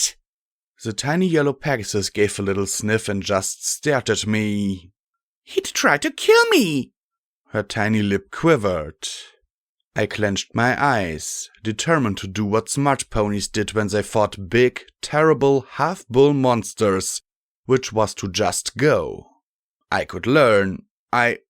She gave the tiniest little whimper. Fine. I muttered and was rewarded with a tiny mental hug. There was no way I could move him myself. But maybe I had an idea, but I didn't know exactly what or why. It was just a gut feeling. I trotted around the perimeter of the basement, listening to the scream in my head. Finally, I reached the rusted metal box. I could barely make out Rose-like pest solutions on the case. I busted it open, and there, the green glowing silvery ring. I frowned. How'd I know to look for it? There was something about the rings and something. It was like a blanket covered a part of my brain. I had no idea what I was doing or why I thought it would help, but I scrambled up the front door and threw the shiny metal ring as far as I could down the street. Instantly, the scream dropped to a whisper. I crept along the jagged edge, which was all that remained of the first floor, looking down at the creature surrounded by twisted ponykins and draped in rotten wood and claws. That would have to do. If he cared to dig himself out, he could do so. I was battered from horn to hoof. My horn was a wet late on my brow. I trotted into the back where the scavengers watched me as warily as they had their captors. I found my sword in the remains of the back room, then vigilance and the matching revolvers. Finally, I cut their bonds. Follow me east and we'll get you. That was as far as I got before they scapered. Not a word of thanks, but I couldn't blame them. I looked at some papers beside the captives. Contract of servitude, they were titled. I scanned the documents. Apparently signing this piece of paper meant that you were agreeing to spend the rest of your life working for the Society for the Betterment of Pony Kind. I pursed my lips before tearing the papers in two and tossing them into the basement. I picked my way back to the entrance. So, all I need to do is heal enough and tell Lacuna that it wasn't any trouble, I said as I trotted out the front door. And bumped right into the chest of my purple friend. She slowly narrowed her eyes before taking in the hole in the roof, the missing floors, the flooded basement, and paint train half buried in the rubble. I gave a sheepish little grin and spread my dinged forehoofs wide as her gaze returned to me. Trouble? What trouble? No trouble here! My grin strained all levels of credulity before I gasped. Please don't tell Glory! Lacuna looked down at me, then slowly smiled.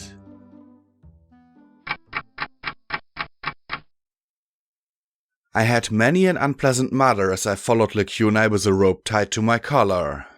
It just wasn't the same as Glory. Our differences in size made me feel like Mom was making sure I wasn't going to run down to maintenance to play games. Worse, she was lecturing me all about fighting the mutant Brahmin Manos thingy and how much trouble I was in for trying to take one on alone. Fortunately though, she both untied me and quieted down as we drew close to the skyport. The Rainbow Dash skyport was a flurry of activity as we approached the front gates. A small mob of angry scavengers was gathered around them, shouting and hefting up crates of scrap metal as they yelled to be allowed in to trade for food. 3 power-armored Pegasi kept them at bay with their bristling weapons, while a pink Pegasus mare in a rain-soaked volunteer corps uniform tried to placate the mob. As we approached the back of the throng, the rearmost ponies spotted us. Their eyes widened as they looked at my SWAT barding and the purple alicorn, and their shouts dwindled as they backed out of our way. Row after row slowly parted. Some glared, some looked on fearfully, but more than a few wore expressions of something like hope. The 3 power-armored Pegasi kept their weapons trained on me as a frazzled pink mare began to say in a perfunctory tone, I told you, we're no longer accepting salvage for food and medical service. She broke off as her eyes widened in shock. You! Run out of food and medicine in there? I asked wearily. An angry mutter rippled through the crowd. No, of course not. It's just that the scrap metal trade has been currently suspended and we can't accept any more salvage at this time. She gave a nervous glance over her shoulder. Please, come back later. We're hungry now! A stallion roared. Please! I've been gathering scrap metal all week for some good healing potions. My children need them! An Earth pony mare wailed. The urge to do something rash nibbled at my mane already. We can't accept any more scrap metal at this time. Please understand. The pink Pegasus begged. Perhaps, instead of trading, you might simply give them some supplies? Lacuna suggested. The pink Pegasus gulped. We don't want the local population to get dependent on donated food and medicine, she said lamely. You changed the deal on us, challenged the stallion, so loaded with junk metal that he resembled some strange hybrid of tortoise and pony. Look at it this way, I said to the pink mare. You can give them a small amount of food and medicine and explain that the deal is temporarily suspended till later. Or you can have a mob that gets bigger and bigger with every passing minute. I looked at the rain pouring off the barrels of the power armor, then back at the mare. I don't doubt that you'd be able to handle things if they got violent, but not without a doozy of a death toll and a lot of lost goodwill. I looked the pink mare in the eyes. You came down here to help ponies, not to kill them. No, she muttered, then sneezed. Finally, she sighed. Okay, I'll tell them to release some food and supplies. They've got more than enough stockpile to spare some. She looked at the crowd and then added, But please spread the word that trading is currently suspended temporarily and the Volunteer Corps apologizes for this. That mollified the crowd a bit. I looked at her, waiting till she finished talking to one of the armored Pegasi who I assumed had some sort of radio. Thank you. I didn't want to come down here, the pink mare said in a low voice, sniffing. It's cold and wet, always wet, even with us trying to keep the rain off us. I think half the VC have caught all kinds of respiratory ailments. I just didn't want to be one of those ponies who stood by while others came down here. But thanks for helping me with that crowd. I never thought any pony would get worked up over a box of preserved food. For a lot of scavengers, a box of preserved food is the difference between life and death, I pointed out, then smiled. Now, if you don't mind, I need to go in there and have a talk with Lieutenant Windwhisper. You can't come in. She's busy. We're all busy, she said in a rush. I stared the pink mare right in the eye, watching her start to shake. I need to talk to her. If she can come out here, great. I'll wait. But if not, I need to go in there and find her. All 3 power-armored soldiers pointed their weapons at me again. I passed Lacunai a warning to be ready to shield me as I grinned at them. Nice armor. Nice guns too, I said calmly as I looked at their wing covers. A telekinetic yank upwards as I passed forward, 3 shots from Vigilance right into the wing pit, sawed out and slicing through the same weak spot in the armor of the Pegasus on the other side. Pivot around, jump and grab the third with my fingers and ground him, then maybe finish them off. Of course, if I'd actually done that, that would have been trouble. Something sure had the winged ponies nervous though. It seemed the utter lack of fear I showed for their armament seemed to be throwing these Enclave off a bit. Maybe the fact that I was working on ways to eliminate them showed on my face. Or maybe there was something else entirely going on. Or maybe it wasn't me at all, and something else had their tails in knots. Or all of the above. Either way, the 3 seemed to be getting more and more alarmed by the second. Then the gate opened a crack, and a yellow Pegasus with a brilliant orange mane stepped out. Lightning Dancer wore her power armor but had her helmet hooked to her shoulder. Her grave blue eyes met mine. Let her in. But ma'am, we're on high security for the visit, the pink mare protested. I know that. Orders from the lieutenant. Let her in. Immediately, every pony stiffened and looked at each other, including me. Lightning Dancer huffed. Trust me, the sooner we talk to Blackjack, the sooner she leaves. Lightning Dancer said firmly and then added, Or maybe you'd like to tell her why you're questioning orders? You're going to have to surrender your weapons, the pink mare said after a second. That wasn't a problem. Between my fingers and our magic, we should be okay if something went bad. I passed the gear over to Lightning Dancer and she put them into her armor's pockets. Once we were through the gate and out of hearing range, the yellow mare hissed in a tense voice. You've got fucking great perfect timing, Blackjack. Absolutely perfect. What's going on? I asked. The skyport had been fortified, but I didn't see armies of Enclave ready to take over the wasteland. There were only a few VC running around. The majority of the ponies I saw were in power armor and were working strange machines that were putting out even more cloud. No time. I need to get you out of sight. Then we can talk. In intelligence would mold if they knew I brought you in here. She muttered as she led us towards the side door of the terminal building. I held her shoulders with my fingers and asked a little forcefully, Lightning Dancer, what's going on? The level of activity was concerning, but more so was the tension and atmosphere of fear. Every pony whose face I could see showed a level of anxiety even I couldn't create. She started to answer when her armor beeped. Oh crap, they're here. The bastards are early. Who's... I started to say when I heard a deep humming noise approaching. Something big was moving through the foggy air, something I couldn't even imagine. A powerful downdraft made the fog swirl wildly as something huge and black swept in over our heads and landed. I'd thought the vertibugs had been impressive, but the sight of this looming black weapon of destruction made them look like flimsy toys. It was as if the tanks the harbingers used had been shrunk down a little and then given the power to fly. 2 more bust the fields, the rising fog barely hiding them. But that was nothing compared to what came next. From the skies came a cloud, or at least that was the first impression one received. Then one caught the black plates, the armored bridge, the turrets. It was so impossibly large that the further details were lost to the gloom. I'd thought that the tanks had been impressive, but this? With a weapon like this, what stopped the Enclave from simply outright conquering the wasteland? What is that? I said as it descended to hover just above the ground next to the terminal, making the large open space look cramped. What's going on? A raptor, the Castellanus. Lightning Dancer said tensely. You need to get inside. If they find out that I breached security... She reached the door, swept a cut through a reader and pulled the door open. The hallway beyond was dark and cramped, with cables snaking along the walls.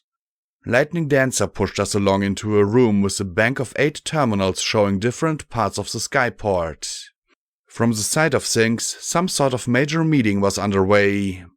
Lightning Dancer blocked the monitors with her body as she turned and faced us. Now, Blackjack, do you know where Dusk is? I felt a cold frisson run down my spine. She wasn't brought here? Brought here? You mean you know what happened to her? Lightning Dancer blurted. What happened? One night, almost a week ago, she was called out for on patrol and no pony came back.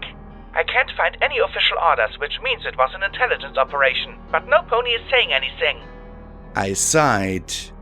I encountered zebras and pegasi fighting in the north 5 days ago. They looked like they were investigating a zebra disease. There were 3 Navarro pegasi there too. The Thunderhead pegasi were wiped out, but Dusk survived. I omitted who had done the wiping.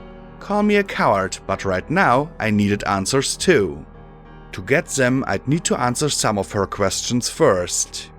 I told the Navarro pegasi to bring her here. What? Lightning Dancer gasped. I wasn't in any condition to bring her myself. They were. It was that or leave her to the Remnant, I said in a rush. Well, they didn't bring her here, Lightning Dancer hissed softly through her teeth. Navarro, that explains it, she muttered darkly, then looked at me. The Grand Pegasus Enclave said that they had substantial evidence of crimes against the Enclave committed by Thunderhead. Intelligence has been in complete chaos. Half their units abroad have either been arrested or have turned completely. Navarro's got their own intelligence officers who've been wreaking havoc against us. I felt 2 responses to this news. One was a tiny bit of satisfaction that Lighthoofs had finally been caught, and the other a growing, gnawing sensation of dread at what that might mean. While I had no problem with him getting punished for his part in creating a bioweapon, I didn't have any desire to see Glory's whole home suffer for it. Until I'd seen that raptor, the worst I'd imagined was vertibugs. Now I was imagining enormous cloud machines of steel and vapor swirling through the skies. Such power! The goddess purred in my mind. With that, Red-Eye wouldn't last a minute against me. Shut up! I thought furiously at her. You're a dirty surfacer too, remember? There's no way that work with you. Oh, you'd be surprised how easily the ambitious can be put aside a little hatred for more power. The goddess chuckled. I tried to steel my thoughts against her, in part because I feared she might be right, but also because Lightning Dancer was looking at me in bafflement. Sorry, brain damage. You were saying? I was saying, where's Glory? Why isn't she with you? Did something happen to her too? The mayor said in worry. Sky Striker's here. He's been talking about finding her. She looked at me sharply. And you, for that matter. Something about bad champions? Oh, Celestia. That did it. I turned on my broadcaster, opened a channel to wherever and shouted, Okay, attention every pony! Security here! I'm a dirty, lecherous, adulterous mule! I cheated on the best mare in the wasteland and I'm a bad pony! Happy? I blurted, then threw my hoofs overhead. Lightning Dancer stared at me in horror as Lacuna covered her face with a wingtip. Then I froze as I looked at the screens. Every Pegasus in power armor was tapping the sides of their heads and looking at one another in confusion. I stared at my broadcaster again. Okay, that wasn't exactly what I had anticipated. Tingly backside feelings again. Lightning Dancer pressed the wingtip to a little earbud in her left ear. Okay, I'm getting orders to report in now. If they trace their transmission to this building, they'll tear this place apart looking for you. She said. After I'd told her that Dusk might be in enemy hooves, I was grateful that she wasn't just handing me over. Stay here. This is my post. I should be right back, okay? And please, don't do anything else like what you just did. She trotted quickly from the dark room, leaving us together. Wait, my guns! And sword, and all the other weapons she'd confiscated at the gates. I harumphed, took out the cake, and started munching. I looked at the rows of terminals and reached out a hoof, scowling as it passed right through. I looked at the buttons and tried to push with my magic. Surely that would work, right? Not so much. I groaned and batted at the machine with a hoof. Then Lacuna reached out and tapped a button with a wingtip. Do not let one neighbor soldier off that ship. This is still the Thunderhead no-flight zone. One mare told 4 soldiers in the central terminal monitor. Find that security breach. Check the hangars. I looked at the Elicon in surprise, and she smiled back at me. I am part Pegasus after all. She tapped marquees with her wingtips, finally bringing up a conference room. There was a long table with 6 ponies around it, 3 on either side. Each side had a stallion, a mare, and another stallion. I recognized Sky Striker by the dashing old Buck's eye patch. He sat next to 2 older Pegasi in dusky uniforms, a light-coated mare and a darker-coated stallion. From the fancy clothes and severe expressions on their faces, I expected them to be some kind of very important ponies. Opposite them were a matching trio, a darker stallion, almost black, who wore a smile that reached everything but his eyes. A pale older mare with a straight mane who looked far less amiable. And an ancient Pegasus stallion in power armor who seemed quite bored with the whole proceeding. I'd hoped for more, but all these monitors were in monochrome. You for meeting with us on such short notice. I didn't expect you to come, honored counselor. The lighter mare said with a thin and slightly baffled smile to the armored elder. Oh, few folks did. The ancient stallion said with a wheezy cackle. A chance to get back on the ground. Get mud beneath my hoofs again? Couldn't pass it up. He gave a toothless grin at Sky Striker. And once I throw honored in front of your name, you know you can do just about anything as long as it's important as Striker. The grim one-eyed stallion grinned despite himself. Yeah, then half want to use you as a figurehead and the other half want you to pop off. Some things never change. The light mare beside the honored counselor tried to hide her annoyance as the darker stallion on her other side just chuckled. Without due respect, this meeting is quite important, honored counselor Stargazer, she said as she glared across the table at her counterpart. We've received reports that Enclave Intelligence is acting outside its jurisdiction. That is why you've arrested over half of my officers, General Stormchaser. The dark stallion next to the counselor Stargazer rumbled. Over a report. A report. Who filed this report? What was their training background? How was it confirmed? Navarro has been working to establish our own intelligence corps. To supplement the efforts of Thunderhead, of course, Director Stratus. Some visionary members of your organization were properly thrilled to assist us. The dusky stallion next to the general said in calm, congenial tones. He oozed comfort and sincerity. When we learned that Thunderhead's intelligence was involved in the development of a biological weapon that could be used against the rest of the Enclave, we simply had to act. The director bared his teeth, not bothering to hide his contempt. I'm sure you did, High General Harbinger. But instead of discussing this outside official channels as usual, you went and detained almost 100 agents. The name made my ears stand straight up. There was no way this could be a coincidence. And hadn't someone mentioned that they were led by a Pegasus? I racked my brains trying to remember, but set it aside as I spied on this little meeting. What was the origin of this report? We were initially alerted by the surfacer terrorist who goes by the name Security or the Security Mayor. She encountered one of our patrols and tipped us off to the development of a biological weapon at Miramare Air Station. Naturally, we were concerned by this possibility and investigated. Imagine our surprise when we discovered, buried in the base's terminals, records of some of the actions of an operative Lighthoofs. The accounts on the terminals were corroborated by Pony remains infested with a prion contagion. The data pointed us to Yellow River, and once more we sent a team in. We were quite shocked to discover, again with the security's assistance, that there were indeed signs of proof that a biological weapon was being adapted by this operative to infect Pegasi. Harbinger purred with a growing smile. Tell me, what is Operative Lighthoof's real name? I cannot say it this time. Stratos muttered, earning a chuckle from Harbinger. You've been asked the identity of this operative by the leader of the Enclave military on behalf of the Grand Pegasus Enclave High Council. That is not a request. General Chaser snapped. The ancient stallion sighed and rolled his eyes. Stop being a tiara, Stormy. Let him answer. Chaser blinked and flashed, trying to glare an answer out of the Director of Enclave Intelligence. I cannot say it this time because we do not have an operative Lighthoofs assigned. Stratos replied.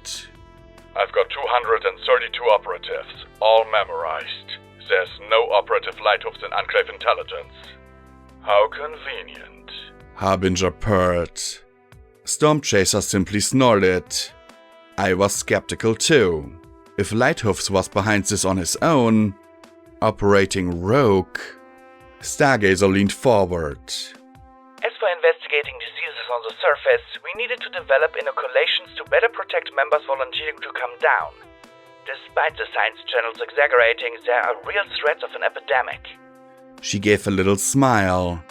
Besides, even if we were to develop such a weapon, how would we use it? All food and material shipments are rigorously inspected to make sure that we are fulfilling the terms of the treaty.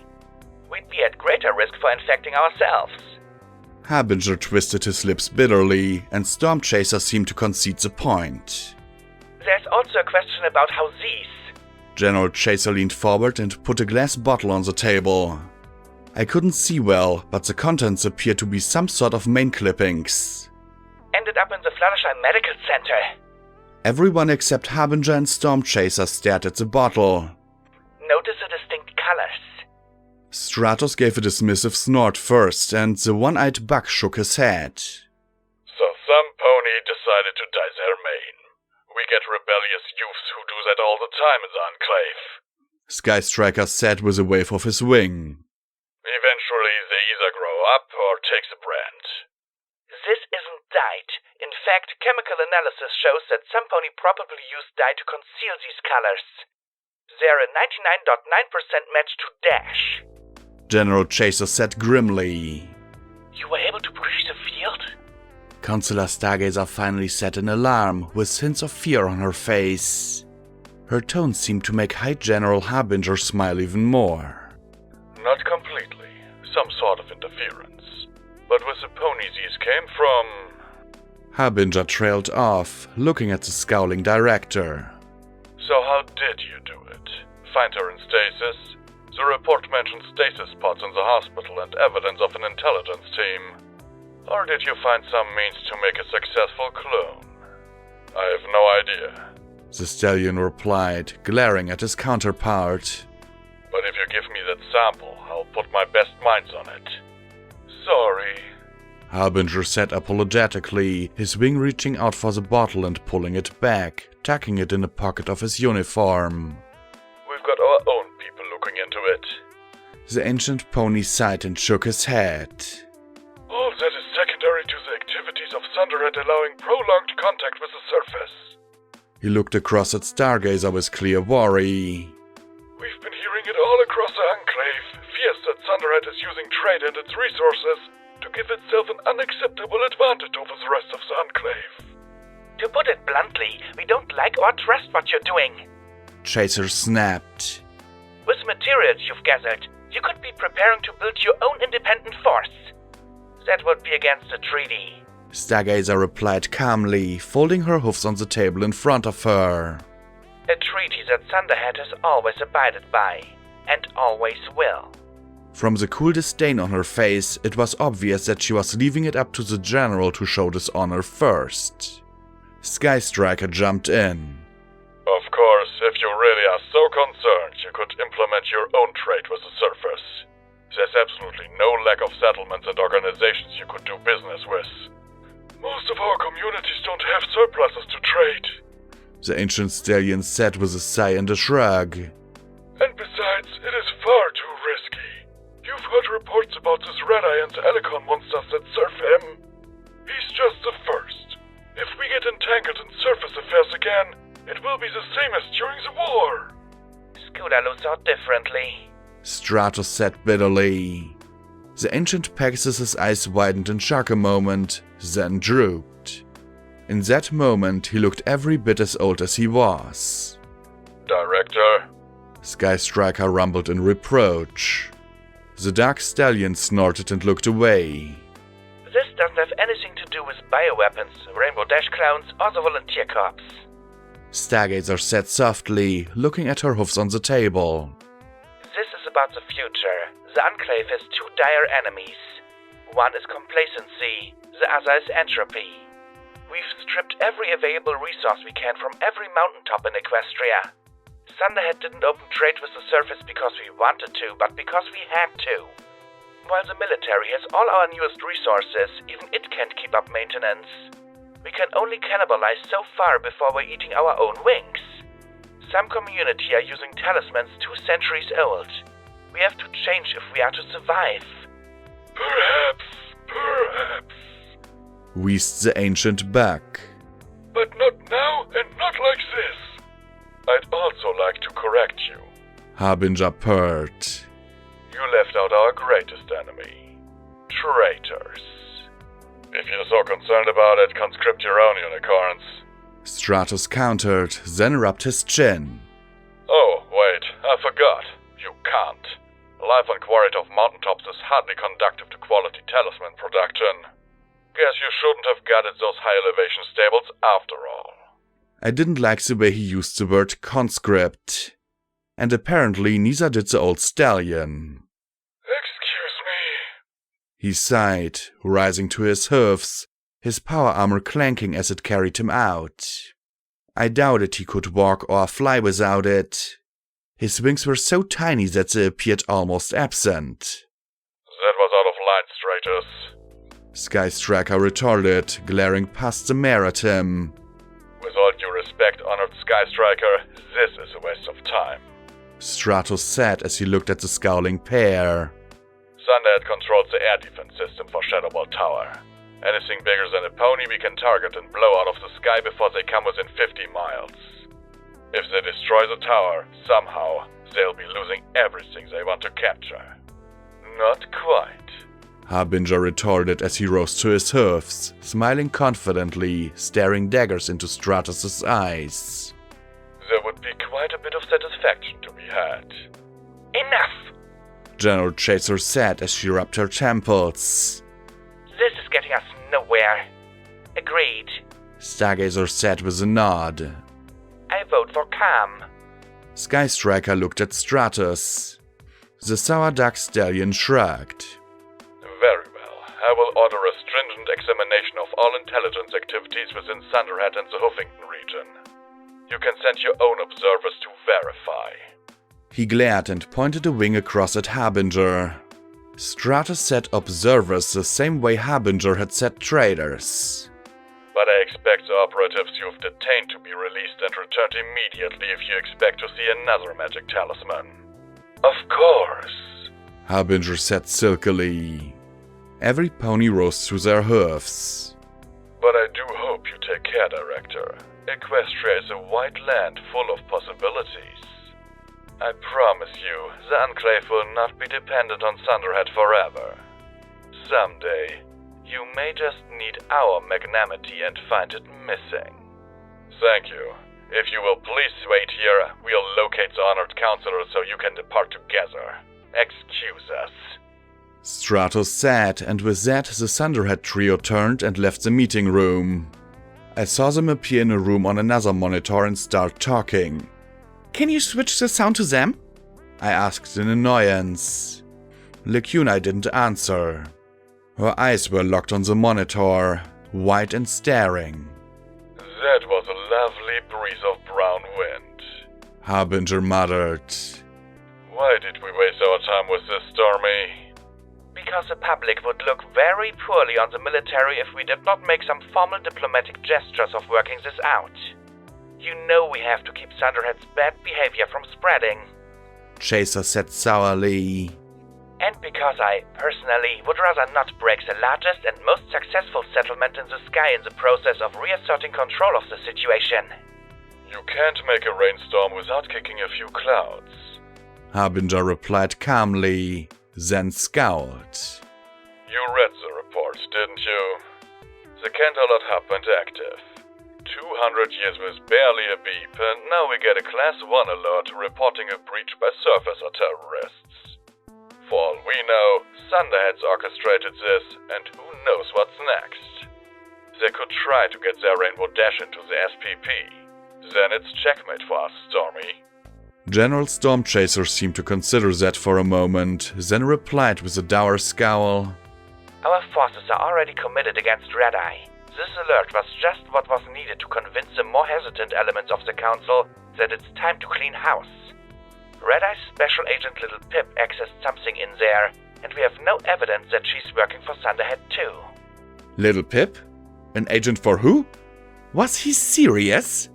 I thought hard about Arbu and what she'd done. Was it possible? No, it couldn't be. Harbinger was wrong.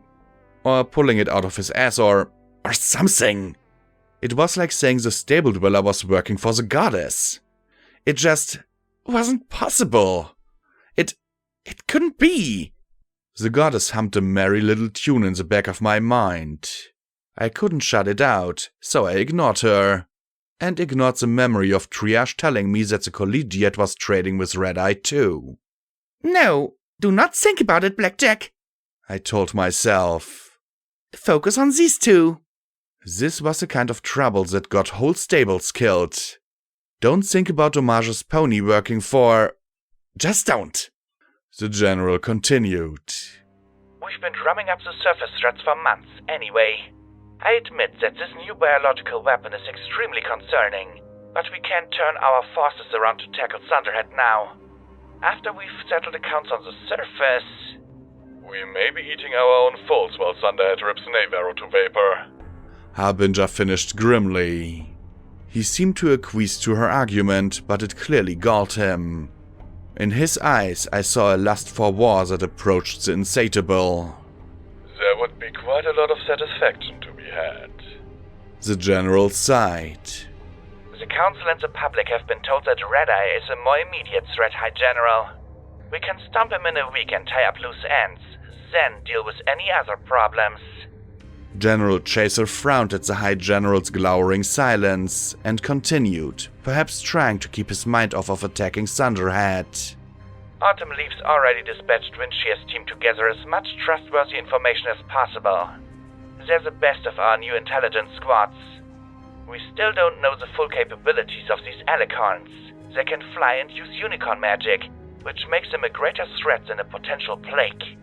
His slow, easy smile seemed to make Chaser more worried than when he'd been growling about Thunderhead. A greater threat. Or perhaps a greater asset.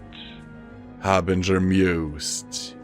And then I looked over at Lacunai and saw her growing smile, and then I realized that it wasn't my friend I was looking at, but the goddess. Her eyes showed a wild glee, like a filly getting everything she wanted on stable day. Oh, you'd be surprised how easily the ambitious can put aside a little hatred for more power. Worse though, I could hear shouts from down the hall, doors being slammed open. Somehow I doubted it was a band of foals on a scavenger hunt. We've got to go, I said, shaking her. Her leer only widened. I heard Harbinger making some sort of comments about possibilities, but I wasn't paying attention. I tried to think at Lacunai, but I felt distinctly cut out of the loop. It looked as if the goddess was canny enough to disconnect me from whatever Unity was deciding. Which meant that I was about to have company very soon. No guns. All I had were sums, a burned-out horn, and Glory's cakes. Lacunai, wake up! I yelled as hoofs thundered right outside the door. Damn it! I was about to get in trouble. The door was kicked open and two power-armored Pegasi looked right at me for one stunned second. That was all I needed as I threw Glory's cake in a flat spin right into the mare's visor. The visor popped and splintered under the baked projectile's onslaught and her two beam rifles fired high. The pony behind her cursed and tried to cover to bring his own beam weapons to bear. Couldn't have that. I popped out my fingers as I lunged and smashed them against the broken visor. Pegasi were like unicorns. Close combat was not their forte. With one hand gripping her helmet and another on her chest, I heaved her up above me and kept her in the line of fire. Lacunai! I shouted as I heard the mare scream in terror and many more hoofs approach. We have to get out of here! I felt eyelashes and tears against my fingers. A half-inch further and she'd be needing an eye patch. Crimson beams flashed as she fired in a wild panic, scouring the ceiling above me as she struck out with her hoofs. The stallion had come up with an alternative measure of trying to push past the mare to get a clear shot at me. If it'd been Steel Ranger armor, I'd been toast. But the Enclave armor was light enough that I was able to shove her between the door jambs to block him. I looked down at where Glory's cake had fallen and then back at Lacunai. Well, it worked for me. I kicked as hard as I could with a rear hoof, and the gnawed black disc flew through the air and struck my friend right in the back of her head. I winced. I'd really been aiming for her rump. Still, it snapped her out of that stare and made her frown at me, rubbing her head with her wing. Harbinger and the General were leaving the monitor anyway. I supposed that the goddess had seen everything she wanted to see. Then she noticed that I was wrestling with an Enclave soldier and trying to fend off another, and her eyes popped wide. She wasted no time in racing to my side, her horn flared brighter and brighter. I shoved the mare away just before the room flashed and dissolved around me.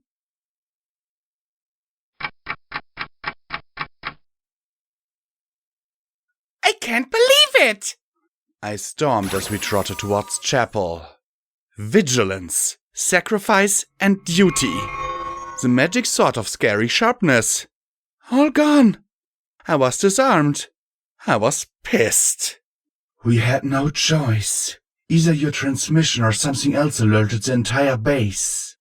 You would have killed them trying to escape or, more likely, they you. Lacunai said reasonably. I was in no mood to be reasonable. I wanted to sulk my weapons back into their holsters. I munched on the cakes that had fortunately been tangled in the alicorn's mane. It may have had a few stray hairs stuck to it now, but they didn't detract from the delicious appley, oily, greasy goodness. Nice as Glory's treat was, though, it didn't dull the sting of having my weapons stuck back at the base. Still, sulking about it wouldn't really help. I couldn't go back right this second and demand my stuff back, so instead I tried to put it behind me and focused on the next, and more troubling, item of annoyance. So, why'd the goddess take you over? She looked at me with a small frown, and I sighed. I saw it. She was gawking at that pair like it was a dream come true. What was she thinking? I asked as we walked along. Lacuna had teleported us a short way outside of chapel. A near miss in Elecon teleportation terms. I took out some of my impotent rage on some unsuspecting puddles. I have no idea. I have no memory of it. Lacuna murmured. Since we teleported away, the goddess had been annoyingly silent. I could almost feel her smugness in the back of my mind. I can't believe she did it, though, I said with an emphatic stomp in a puddle. She saw an opportunity and she took it, Lacuna replied casually. It's not the first time. Why aren't you mad? I asked in a huff, then looked up at her. She took you over, completely, again! How could it not bother her? It was like the seahorse. She was helpless to stop it. You make the mistake of thinking that I'm a person to be violated. I'm not. She has the power and took the opportunity. I imagine the innervation was excruciating for her. Lacuna replied laconically as she trotted along. It must have taken a significant part of her focus to achieve it. Despite what you may think, she's not sloppy or careless when she asserts herself. She closed her eyes a moment.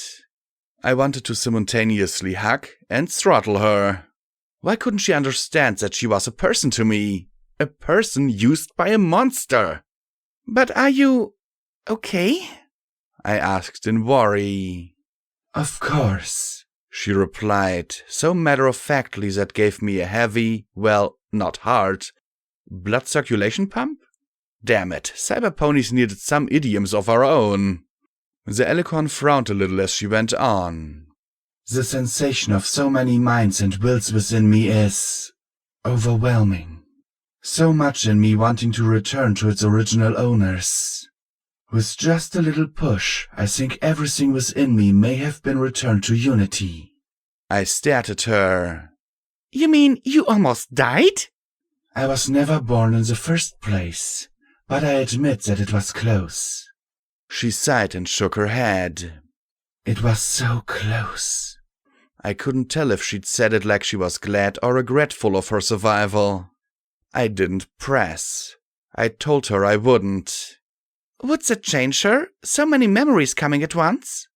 The thought of a goddess with humility and compassion thrilled me as much as the thought that it would take my friend away filled me with horror. Who can say? She winnowed them out once. Perhaps she would do so again. Lacuna replied with a soft sigh. It makes me so angry what she does to you, I growled. Why? She asked with a small, sad smile. I'm not a person. I'm just a collection of memories. Any critical memories intrinsic to my own identity are gone. Isn't there anything left of who you used to be? I asked as I looked at her powerful purple body. There's a smell of who we used to be. All of us have a brain, of course, but it's as if it's asleep. Still, there's a smell of who we once were that simply doesn't go away on its own. Like daydreams you can't quite remember, she said quietly before looking at me. That's for other Elecons, of course. Real Elecons. I'm no more an Elecorn than I am a pony. I looked at her oddly. There was a wistfulness in her voice that hadn't been there before the goddess had set up shop, a regret that lingered in her eyes. I'm not one for introspection, but as we walked together, it struck me how alike all my friends were. We struggled so hard to understand our own identities. Glory, P21, Rampage, Lacuna, even Scotch, all fighting so hard to determine who we were and where we were supposed to be. And I was filled with an overwhelming urge to laugh at the ridiculousness of it all. What luxury! What indulgence! Most ponies in the wasteland were happy just trying to survive to the next week, and here were the 6 of us staggering through existential crises. Lacuna met my eye, and I guessed she read my thoughts. That did it, and I couldn't help but actually start laughing. It wasn't funny, really, but it was laugh or cry, and really, I was sick of crying. To my surprise and delight, she laughed with me. There was something both reassuring and unsettling about hearing it from her. You're a real pony, Lacuna. Just like Rampage. Just like all of us. You'll see. We must have looked quite a sight to the half-dozen fillies and colts manning the machine guns at the entrance to town, the pair of us laughing side by side at the ridiculousness of it all, and me lacking all my armament. If so, we weren't any less a sight than chapel itself. Scotch Tape stood with her rolls of paper on a stack of beams and planks outside the post office. She waved a hoof, giving directions to not just most of the crusaders, but to the adults as well. The tumbled-down scaffolds and rickety structures were gone, and Scotch Tape was directing 3 different teams at work. One was out carefully moving mines away from the edge of the cobbled-together wall, while another was disassembling it. A third was building some kind of small, long building downhill from the post office. Charity watched from the post office door with a wistful and envious look on her face. I suppose it had to sting to see every pony working together under an outsider. Then she glanced at me, flushed, and pointedly rolled her eyes before stepping back inside. I started towards the post office, but heard 2 voices speaking in low voices. "But are you feeling any better, Rampage?" P21 said from behind a stack of beams. I froze, then developed a little smirk and carefully peeked around the corner. Hidden between the wood and the stockade wall were my 2 friends facing one another. The striped filly leaned against the wooden wall with a sigh, while P21 looked on with an expression of mild concern. I don't know. Yes. No. Maybe? The filly sighed softly. Seeing what Shuja did makes me feel different. I don't know if different counts as better or not. It's like actually knowing something about her. Really know, rather than just having vague feelings about her. "Blackjack says she's going to prove you're a real pony," P21 said. Blackjack's an idiot, you know that. Rampage said with a smile and a roll of her pink eyes. Sometimes I think she'd try to help a corpse take a walk. I flushed a little, frowning as I listened on the conversation. I wonder why I continue to follow her around. Is there some soul inside me that makes me want to stick near her? She rubbed her face. I don't even know which part of me is thinking right now. The doctor? Shuja? P21 shook his head. "Try not to think of that right now." I could have kissed him, friendly-like, as he kept her from dwelling on her problems and pressed. "I thought you stayed because you admired her." Rampage gave a little sigh, then nodded. I still do, a little, but it's not the same, P.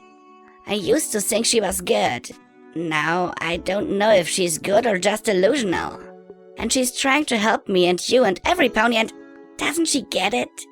You can't help some things. Some ponies are just broken. Some ponies aren't meant to be helped. P21 nodded sympathetically. "So do you want to leave then?" What? I scuffed my hoof as I tried to lean closer on the stack of wood and barely drew back before either of them hurt me. Rampage didn't answer right away. I don't know. Maybe. I just want everything to end. No more crazy, no more questions, no more wondering who I am. Doesn't Blackjack get that? Can't she just honor my request? She had folly. She could have ended me, but she didn't. I doubt she ever could. Rampage muttered and then laughed. But if I leave, where would I go? Back to the Reapers? Beating up gangers for sport? Taking over once Big Daddy dies? There's no future there. "You could stay here," he suggested. Not with the angel in me. And she is in me. Even as a filly, when Sonata was crying over Medley, I wanted her to stop. Wanted to stop her. If we'd been alone. Rampage sighed and sniffed. No, I can't stay here. Reapers are a dead end. I don't know anywhere to go. Maybe I should just go to that well in the manor and throw myself in. Pop some grenades and bury myself. Be done with it. It's an awfully deep well. Blackjack would dig you out. You know she would. P21 said evenly. Rampage gave a hiccuping little laugh. Yeah, she would. Idiot. Wonderful idiot. She sighed softly. And you? Have you decided what you're going to do? I don't know. I have to admit, a part of me really wants to stay here. Try to make this father thing work. Try for a little, I don't know. Happiness? P21 laughed softly. Yeah, but what would happen to Blackjack without us? She'd probably trip, blow up half the hoof. Rampage laughed. Start a war between the Harbingers and the Enclave, P21 added, while feeling horrible about it. And wind up pregnant with a mule. Rampage chuckled. I felt my ears burn along with my cheeks. Okay, that wasn't likely to happen anytime soon. Really, did all my friends talk about me like this when I wasn't around? The pair laughed and I fought the urge to trot out there. Finally, Rampage sighed. You're going with her. And so are you, P21 said in a more solemn voice. She's security and we are her friends. That's why. She's the mare who tries and we're the ponies who catch her when she fails. He sighed again and then chuckled. I wonder if Twilight Sparkle's friends were ever as aggravated with her as we are with her great-great-great-oh-so-great-great-granddaughter. What? A jolt lanced through me as if I'd been struck by lightning. I felt numb and prickly all at once. I'm pretty sure they must have been. I think Twist would know. Rampage sighed. Are you going to tell her soon? About Tenpony? Tell me what about Tenpony? I'd failed the stupid test, so what was I talking about? I fought the urge to trot out there and shake my so-called friends till their hoofs rattled. Maybe. I promised Masha I would as soon as we thought she could handle it. I have her memory up and everything. I just don't know if she's ready for it. We promised to wait till she was stable. P21 let out his breath slowly between his teeth before looking back at her. Do you think she'll be better in a few more days? She's out with Lacuna now. If she comes back without an emotional meltdown, maybe. The stallion mused, then sighed again. I don't even know how to tell her. Hey, Blackjack, we've been lying to you since you come back. Hope you don't mind? She's got no right to be upset. Not after modifying Scotch's memories and telling you she'd lie to me just to make me feel better. Rampage told him. That bugged me a little. I had thought it'd been okay to lie to my friends for their own good, and now my friends had done the same to me. It hurt, but it also stole some of my anger away. I know, P21 said solemnly. There was a long pause. I think she is better now. Better enough that she's not running off with little Pip in the tunnels under the tower anyway. Better than moping on a mattress or racing after whatever damned thing distracts her. She still keeps pushing herself to the breaking point over everything though. Medley, Hightower. When will she say enough is enough and stop? Never. Rampage said. And you love her for it. Please, she's a penis short for me, he grumbled. You do, Rampage teased. I peeked and saw the filly's sly little smile. I love her name, he muttered. Not Blackjack, her real name. I love how she seems like she can do anything, at least till she can't. I like how she keeps trying to do good, no matter how bad it hurts. He sighed long and low. But loving her? You'd have to get me pretty drunk to pull that one off. I heard the pair laugh. It was surprising to hear how easy it sounded when I wasn't around. Had my friends been sneaking around me since I'd come back as a cyber pony? They must have been. Running off and getting drunk on 1.5 gallons of whiskey. Flying back on a herd of alicorns with a strange pony I'd only just met. On one hoof, yeah, it was funny. Glorious even. But on the other, Yeah, I could see how badly I'd scared them like that. My friends had kept secrets from me to protect me. Rampage had been right. Scotch tape too. Not knowing sucked. Even if it had been with the best of intentions. I backed away from the stack as they kept talking. My friends were sticking with me, even if they doubted me some. They weren't going to leave me. Still, it was damned hard to take, even if I could understand the reasons behind it. You look like you've received some bad news. Dawn sat from behind me, looking at me with her odd little squint, as if she never really opened her eyes. The look of merriment was more one of sympathy than mockery, though. Did your trip go okay? I held my breath as I debated, then sighed. It had its up and downs. Fought a freaky Brahmin monster with thumbs. Won. Lost my gun, so. There weren't words enough to express how frustrating that was. I'd wondered. Most folks don't trot very far without weapons. The pale mare said with a sigh. She didn't have any weapons. Those that do, though, are more interesting than most. She looked over in the direction of Star House. So, how did my little girl get transformed into Rainbow Dash? I froze, my mouth working soundlessly. I don't know what you're talking about. You don't have to protect her, she said with a sigh. I had a feeling when I first saw her, and she was always a terrible liar. She turned towards Star House. She still nibbles her mane when she's nervous. And that cooking. Only my daughter cooks like that. Glory ran afoul of some killing joke, I said simply. It transformed her into a literal dash. I see, Dawn murmured. Yes, I suppose that would do it. Something to alienate her further from her family and people. She looked at me with her eyes closed. I've run into it myself once or twice. Insidious weed. The Everfree Forest is just rife with it.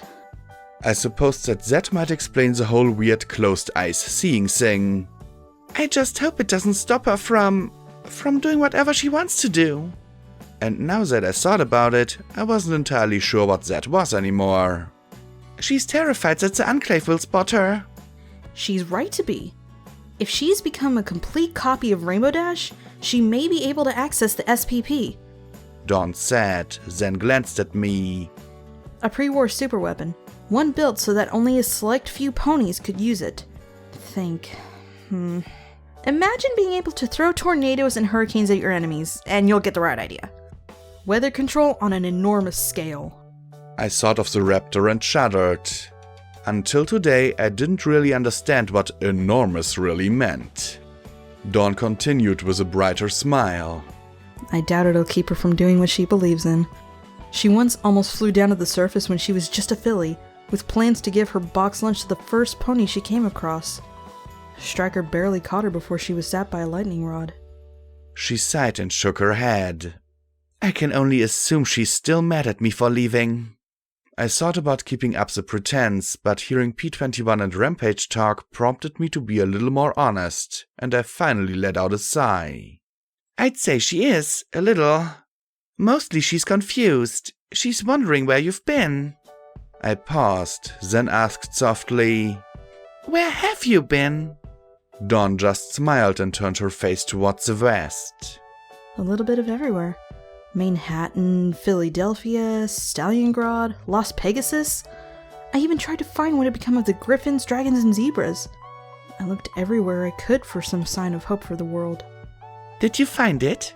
I asked curiously. I did, she said with a nod of her head and a look towards the ponies working. In the end, we're all the same. Pony, griffin, zebra, dragon. We let ourselves become divided and separated. That's what caused the war. It's what caused the bombs to fall. It's what perpetuates the misery to this day.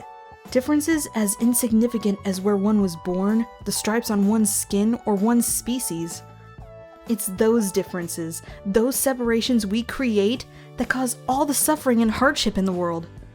Finding peace is no more difficult than overcoming those differences. I gave a little smile. Not sure how that gives you hope, Zen. Most raiders and gangers are more interested in putting a bullet in you than finding common ground. I said, not sure if I was indulging her or not. I'd have more hope in having a bullet of my own, sorry to say. Her smile turned sad. At least you're sorry. Most folks aren't. Yet, doesn't that Gandra desire the same things as their victims? Happiness? Health? Security? Joy? Yes, their expression is terrible, but their desires are all too common. She looked towards the core. If you scrape away all that pain and angst, what they want is what anyone wants. Happiness and cooperation. I sighed, shaking my head. Yeah, I guess I can understand that. I didn't necessarily believe it, but it was a nice sentiment. Nice to see Chapel moving ahead. I commented with a change of subject as we trotted in the direction of charities. Oh yes. If people work together, they can accomplish amazing things. Your young Philly friend there is quite in her element. They're putting up that building in almost record time. I must say, I'm impressed. Yet, something about the way she said it was almost sad. Chapel's had a hard time lately. They were attacked, the church was destroyed, and one of the ponies who ran the settlement died. They're picking themselves back up again, I said as I watched Scotch tape giving directions on the odd, long house they were building.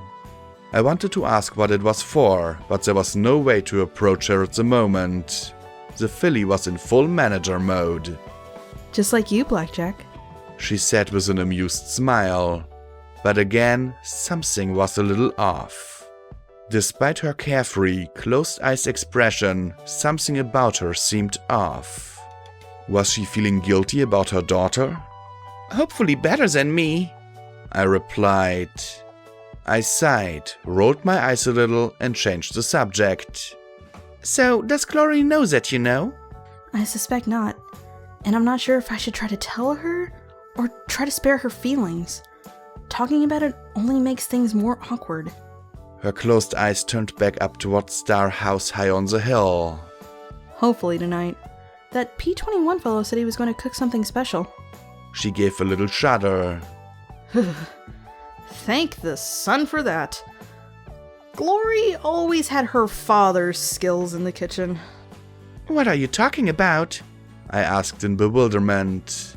She's a great cook. I mean, she made this, I said as I nibbled on the half-chewed cake. Dawn just looked at me blankly with her odd squint, then smiled and said gaily, Oh, love. I huffed, bit off a corner and chewed thoughtfully. My recent encounter with being protected from the truth had left a sour taste in my mouth. I think you can tell her, just be ready for tears and make sure she can't throw you into any walls. She's been through a lot of stress recently, mostly due to me. Oh dear. And she doesn't handle stress well at all. Dawn mused. I suppose that explains this. She reached out with a wing and flicked the ring on my collar, making me blush immediately. Ah, I see. Almost the exact same thing I did with her father. This was starting to creep in a somewhat disturbing direction. You call out your husband? Of course not. That would be silly. Dawn just laughed as she took to the air. I married him. I watched her fly towards the house and sighed, shaking my head with a smile.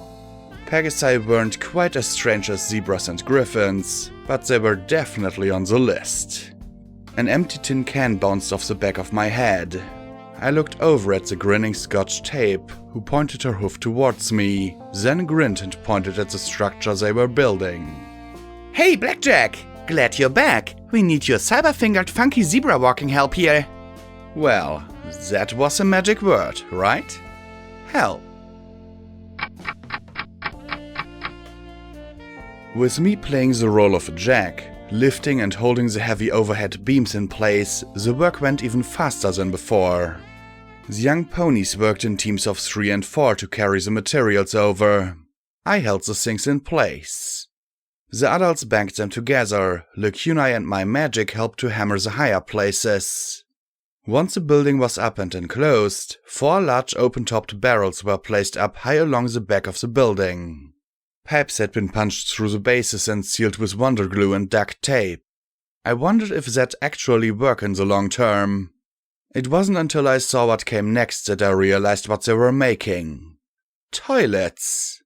5 fine porcelain thrones from the manor itself. They were set in place by Scotch tape herself. Lacuna used her magic to ferry over a barrel filled with river water and poured to fill each of the opened barrels. Then Scotch tape shoot us all.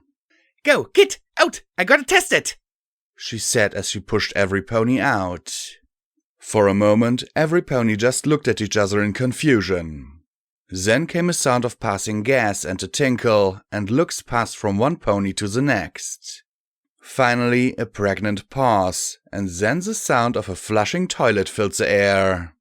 The assembled ponies let out a cheer as Scotch tape emerged, blushing faintly. The olive filly nodded once with clear relief. No more ditches! Of course, the luxury of having a working toilet was more than most of the assembled ponies could handle, and they quickly availed themselves to the facilities. Scotch tape just sighed, watching them enter and leave with clear relief. Now the greater challenge, getting the fillies and colts to keep it clean. It was then that I noticed something else was new besides the bathroom. When Scotch had emerged, she hadn't buttoned up her rear flap of her coveralls, and her butt was hanging out a bit. I blinked, then squinted. Scotch, your flank. I think you got it. Her eyes popped wide, but rather than gawk at it like any saint filly would, she clenched her eyes closed and began to whimper.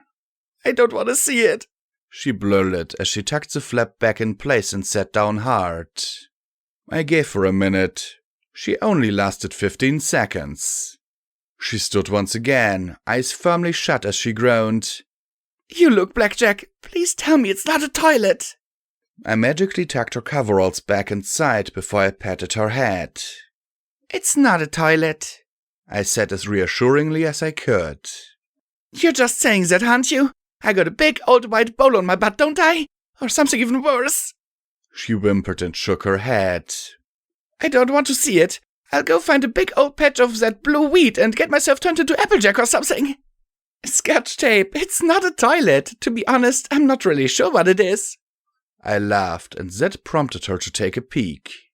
The filly's cutie mark was a strange diamond over an unwrapped scroll. The 4-sided diamond was made up of 2 strange apparati. The bottom one was a ruler which seemed to be bent in the middle at a 90-degree angle. The top was some strange piece of equipment that resembled 2 sharpened metal sticks joined at the apex by a hinge. On the parchment was some strange abstract design that appeared vaguely structural. But... she stammered as she stared at her flank. P21 appeared from the crowd, slowly walking up with a wistful smile. Scotch tape looked up at him, her eyes filling with tears. Daddy? She whimpered. It's a very nice cutie mark, he said as he pulled her into an embrace. Immediately she burst into happy tears as she held him. Some of the other ponies looked on at the spectacle in confusion and with a little envy. I sighed and took a deep breath. You realize what this calls for, don't you? Scotch tape wiped her eyes. Huh? What? Suddenly, a lot of ponies started looking nervous as I grinned from ear to ear.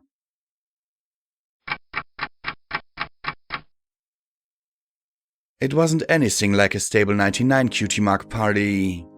There weren't any recycled dresses, the food was whatever we could raid from charity stores and a society merchant Lacuna cornered in Megamart, and the festivities were rape-free, thank goodness.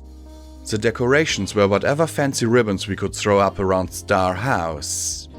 There were so many ponies that those who couldn't fit in the living room spilled outside.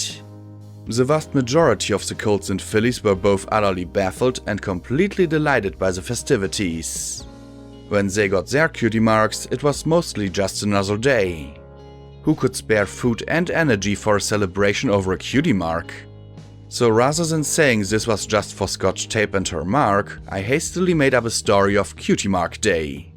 P21 was in his element, cooking in the kitchen with the help of Rampage and Lacunae. The striped filly seemed to be lisping a little, her pink eyes slightly sad. Twist was making an appearance and helping out from time to time. Lacunae floated bowls of some sort of improvised punch drink stuff that was mostly sparkle cola onto tables outside the front door, and put a break on any of the festivities that got too wild.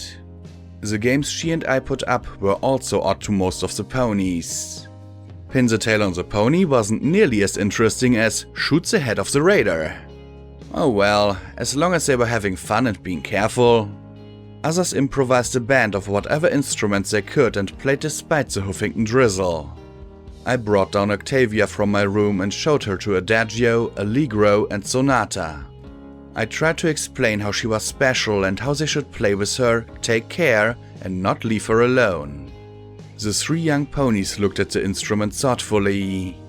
Then the blue and magenta Adagio stood firm as the magenta and blue Allegro hopped on his back. Tiny Sonata clambered onto Allegro's shoulders and her hoofs began to work the neck of the bass. Allegro didn't use a bow at all. Instead, she happily plucked the strings and deep twangs joined the rest of the band. I tried not to wince, but oddly the notes that came out were clear and deep. There was a little bit of regret too. I'd liked making music. It'd been nice. It saved me more than once when I'd been at my absolute worst. And a part of me liked to imagine just what I'd have been like in another time and place where I could have learned music rather than how to patrol and enforce the rules of the Overmare. It was a silly, selfish thought, but I felt it all the same. Still, Octavia should be in the hoofs of other ponies to enjoy her music, not kept as a prize in my room for when I was down. And ultimately, I liked giving her to the three who'd lost their friend more than I liked playing her for myself. Rampage moved like a jackal on the fringes once the cooking was done, her face a constant mask of indecision. Should she go, or would she be safe to participate? Did she even want to play with a bunch of silly foals, or was she a maître mare? Finally, appearances decided the matter. Two green colts shouted something to the equivalent of Boogie Down or maybe Booger Town, and started to dance like maniacs beside her. Indecision finally broke, at least for a little bit, as she smiled and joined them in their exuberant dancing. She even smiled like a filly. Sweet cupcakes, music, and fun. For a little while we pushed the wasteland away and had a little hope and civilization. I looked up on the roof where I could barely make out the still forms of Glory and Dawn, their heads close together as they had their own reunion. I sat on the periphery of it all as I chewed on the edge of my cake, watching them. My friends, my community, my stable. Dila chuckled softly beside me. You don't have to sit out here. You can go and join them. The white pony looked better than he had before, more rested. Younger too. I don't deserve to, I said quietly, taking a pull on a bottle of wild Pegasus I'd obtained for the celebrations. He gave a deep sigh and I sighed. It's alright, I'm fine like this. I watched them celebrating and my smile grew. I couldn't partake, but I could appreciate. Are you okay? He frowned. Me? You've been quite a while. I expected you to put in an appearance at the Skyport. All that talk of responsibility and accountability. I thought, then saw his uncomfortable look. What's wrong? I'm scared of her. He pulled his head over his face to hide his shame. I blinked in shock. Scared? I'm a soul in a box, and EC-1101 is bonded to me. The goddess manipulates minds and souls connected to her. If she found out about me, she might try and yank out the mega spell through your connection. I gaped at him. Can she do that? Do you want to find out? He retorted. I really didn't want to find out. Topic change. So apparently my friends have been keeping secrets from me. I said softly before taking another drink. To protect me. Friends do that sometimes. You did that, he added, and I gave a little grimace. You can't have it both ways, Blackjack. Either you're honest to your friends, or you try to keep things pleasant. Not all that easy to pull off both. I frowned, closed my eyes, and let go the little bitter sense of resentment that I had no right to hold. I'd tried to give my friends peace of mind. How could I hold their actions against them when they were just trying to give me the same? When I looked at him again, his lips curled in a tiny smile of approval. I know, I murmured. I sighed softly, smiling just as slightly as he was. I looked at the celebration and frowned a little, tallying up all the good things and bad things that had happened today. My friends were working out their problems. Scotch got her cutie mark. P21 might actually be happy again, at least a little. Rampage 2. I'd saved 6 ponies without killing anyone. I'd gotten answers without reenacting Yellow River. Saw a psalm dream that didn't have me in tears. Glory was finally talking with her mother again after years of separation. I might have actually teleported before my horn went poof. Chapel now had flushing toilets. And yet, there was something off about it all that I couldn't quite put my hoof on. Yeah, today's just been weird. He smiled a tired, sad smile. The word you're looking for is good, Blackjack. Good? I blinked in confusion. What are you talking about?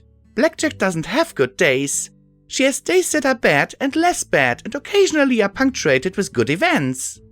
I saw his smile and brushed my mane behind my ear. Okay, theoretically it might be possible. 1 in a gazillion chance. Trust me, Blackjack. It's been a good day. I watched the celebration as my smile grew a little more honest. Not the expression I usually wore when I was in the calm between disasters and breakdowns. Sure, I'd lost my guns and sword, and I'd had a reminder of the consequences of good intentions, but I'd also helped my friends and appreciated just what protecting my friends really meant. I'd get vigilance back one way or another, duty and sacrifice too, and the creepy sort of crazy sharpness, and find some way to stop whatever was building between Glory's home and the rest of the Enclave. Yeah, I said softly as I watched the proceedings. Yeah, I guess it was. And if I could have one good day, I could do anything.